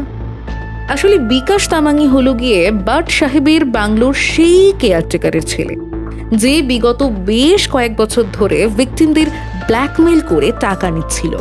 কিন্তু মার্ডারটা হওয়ার পর সে বেশ চিন্তায় পড়ে যায়, কারণ তার ব্যাংক অ্যাকাউন্টে ভিকটিমরা বছর বছর টাকা পাঠায়। সেক্ষেত্রে তার ফেঁসে যাওয়ার একটা হাই পসিবিলিটি রয়েছে। তখনই টিভিতে খবরের চ্যানেলে মিসেস শিখা পাণ্ডেকে সে দেখে, আর তার গালের উপর থাকা বড় জরুলটা দরুন তাকে চিনতে বিকাশের কোনো অসুবিধে হয় না। সে বুঝতে পারে যে এই মহিলাই হলো সেই তাকদার ছোট্ট মুন্নি। তারপর খানিকটা আন্দাজেই মিসেস শিখা পাণ্ডেকে সে ফোন করে তাকে ব্ল্যাকমেল করার জন্য। একই রকম আর কি, হাওয়ায় ছোড়া তীর গিয়ে লাগে একদম সঠিক নিশানায়। যদিও প্রাথমিকভাবে বিকাশকে হত্যার প্ল্যান ওদের ছিল না, কিন্তু শিখা পাণ্ডে যে মুন্নি সেটা বিকাশ বুঝে গেছে, তাই পাণ্ডে দম্পতি ঠিক করে যে বিকাশকেও আর বাঁচিয়ে রাখা যাবে না। এসব কথার কোনো প্রমাণ আছে আপনার কাছে? তখন থেকে আলতু ফালতু কথা বলছেন। আপনার ওপর আমি মানহানির মামলা করব। পবন পাণ্ডে চিবিয়ে চিবিয়ে বললেন কথাগুলো। তারপর আচমকাই বুক ফুলিয়ে মিস চিতার সামনে এসে দাঁড়ালেন। তার এই হঠাৎ আগ্রাসন দেখে আমার মাথাটা নিমেষে গরম হয়ে গেল। লোকটার পেটে একটা মক্ষম লাথি মারব ভাবছি, এমন সময় দেখি মিস চিতা বিদ্যুৎ বেগে একটা ঘুষি চালালেন মিস্টার পবন পাণ্ডের মুখমণ্ডল লক্ষ্য করে। ঘুষি খেয়ে মিস্টার পাণ্ডে তারস্বরে আর্তনাদ করে উঠলেন। ব্যথায় কোকিয়ে উঠে 2 হাতে মুখ চেপে বসে পড়লেন তিনি। মিনিট খানেক পর মুখ থেকে হাত সরাতেই দেখি তার ওপরের পাটে 2 বাঁধানো দাঁত খসে পড়েছে। চিতা সেই দিকে ইশারা করে বলল, আপনার ডেন্টিস্ট ডক্টর শিবম সাউয়ের চেম্বার তো গড়িয়ায়, তাই না? ওখান থেকেই তো কয়েকদিন আগেই নকল দাঁত বাঁধিয়েছেন আপনি। কারণ পুরনো দাঁত জোড়া তো বিকাশ তামাংকে খুন করার সময় তার সঙ্গে ধস্তাধস্তিতে সেখানেই পড়ে গিয়েছিল। সেই নকল দাঁত জোড়া আমি সেদিন বিকাশের মার্ডার স্পটে কিন্তু দিয়েছি। চিতার কথার প্রত্যুত্তরে আর কোনো কথাই বলতে পারলেন না মিস্টার পাণ্ডে, খালি ব্যথায় গোঙাতে লাগলেন। চিতা আবার বলল, আরো প্রমাণ চাই আপনার? তাহলে এবার এইটা দেখুন। বলেই সে পকেট থেকে একটা পাসপোর্ট সাইজের ছবি বের করে দেখায়। সেটি একটি বাচ্চা মেয়ের ছবি। বাচ্চাটির গালেও মিসেস শিখা পাণ্ডের মতোই একটা বিশাল বড় জরুল। চিতা এবার মিসেস পাণ্ডের খুব কাছে গিয়ে দাঁড়ায়, তারপর নরম কণ্ঠে বলে, আপনার দাদার সঙ্গে যেটা ঘটেছিল সেটা অন্যায়, অপরাধ, কিন্তু তা বলে আইন নিজের হাতে তুলে নেওয়ার অধিকার আপনার নেই, আমাদের কারোরই নেই। তাই বলছি আপনি কনফেস করুন। আর বাঁচার কোনো রাস্তা নেই মিসেস শিখা পাণ্ডে ওরফে মুন্নি, কনফেস করুন। ছবিটা দেখে এবং চিতার কথা শুনে কান্নায় ভেঙে পড়লেন মিসেস পাণ্ডে ওরফে মুন্নি। কাঁদতে কাঁদতে নিজের অপরাধের কথা স্বীকার করলেন তিনি। কিভাবে ওরা ভিকটিমের সঙ্গে বন্ধুত্ব পাতিয়ে ওদের বিশ্বাস অর্জন করে, তারপর কিভাবে বিকাশের ব্ল্যাকমেলিং এর ব্যাপারে হেল্প করার বাহানায় ওদের সেই সুজাতা গেস্ট হাউসে ডাকে এবং শেষে ঠান্ডা মাথায় পরিকল্পনা মাফিক ওদের খুন করে, সবটাই স্বীকার করলেন মুন্নি। পুলিশ পাণ্ডে দম্পতিকে অ্যারেস্ট করে নিয়ে চলে যাওয়ার পর আমরা বেরোলাম সেখান থেকে। গাড়িতে উঠেই আমি বললাম, ডিটেকটিভ চিতার সিভিতে আরও একটি সলভড কেস যুক্ত হলো, তাহলে সেলিব্রেট করা হোক নাকি? চিতা ভ্রু নাচিয়ে বলল, কোথায়? আমি মুচকি হেসে বললাম, কেসটি সলভ করে তৃপ্ত হয়েছি, তাহলে তৃপ্তিতেই যাওয়া যাক। আমার কথা শুনে চিতা প্রাণ খুলে হেসে উঠল, আর আমি মন্ত্রমুগ্ধের মতো চেয়ে রইলাম ওর দিকে।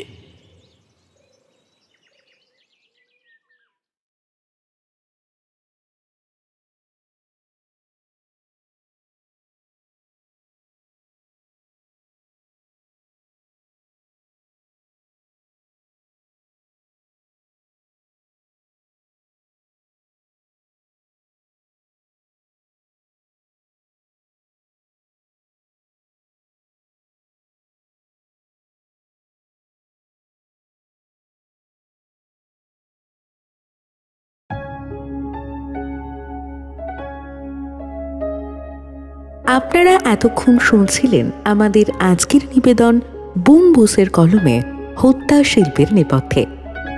গল্পটি কেমন লাগলো জানাতে ভুলবেন না নিচে থাকা কমেন্ট বক্সে।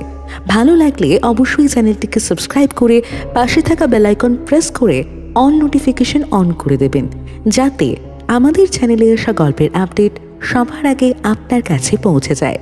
ধন্যবাদ, শুভরাত্রি।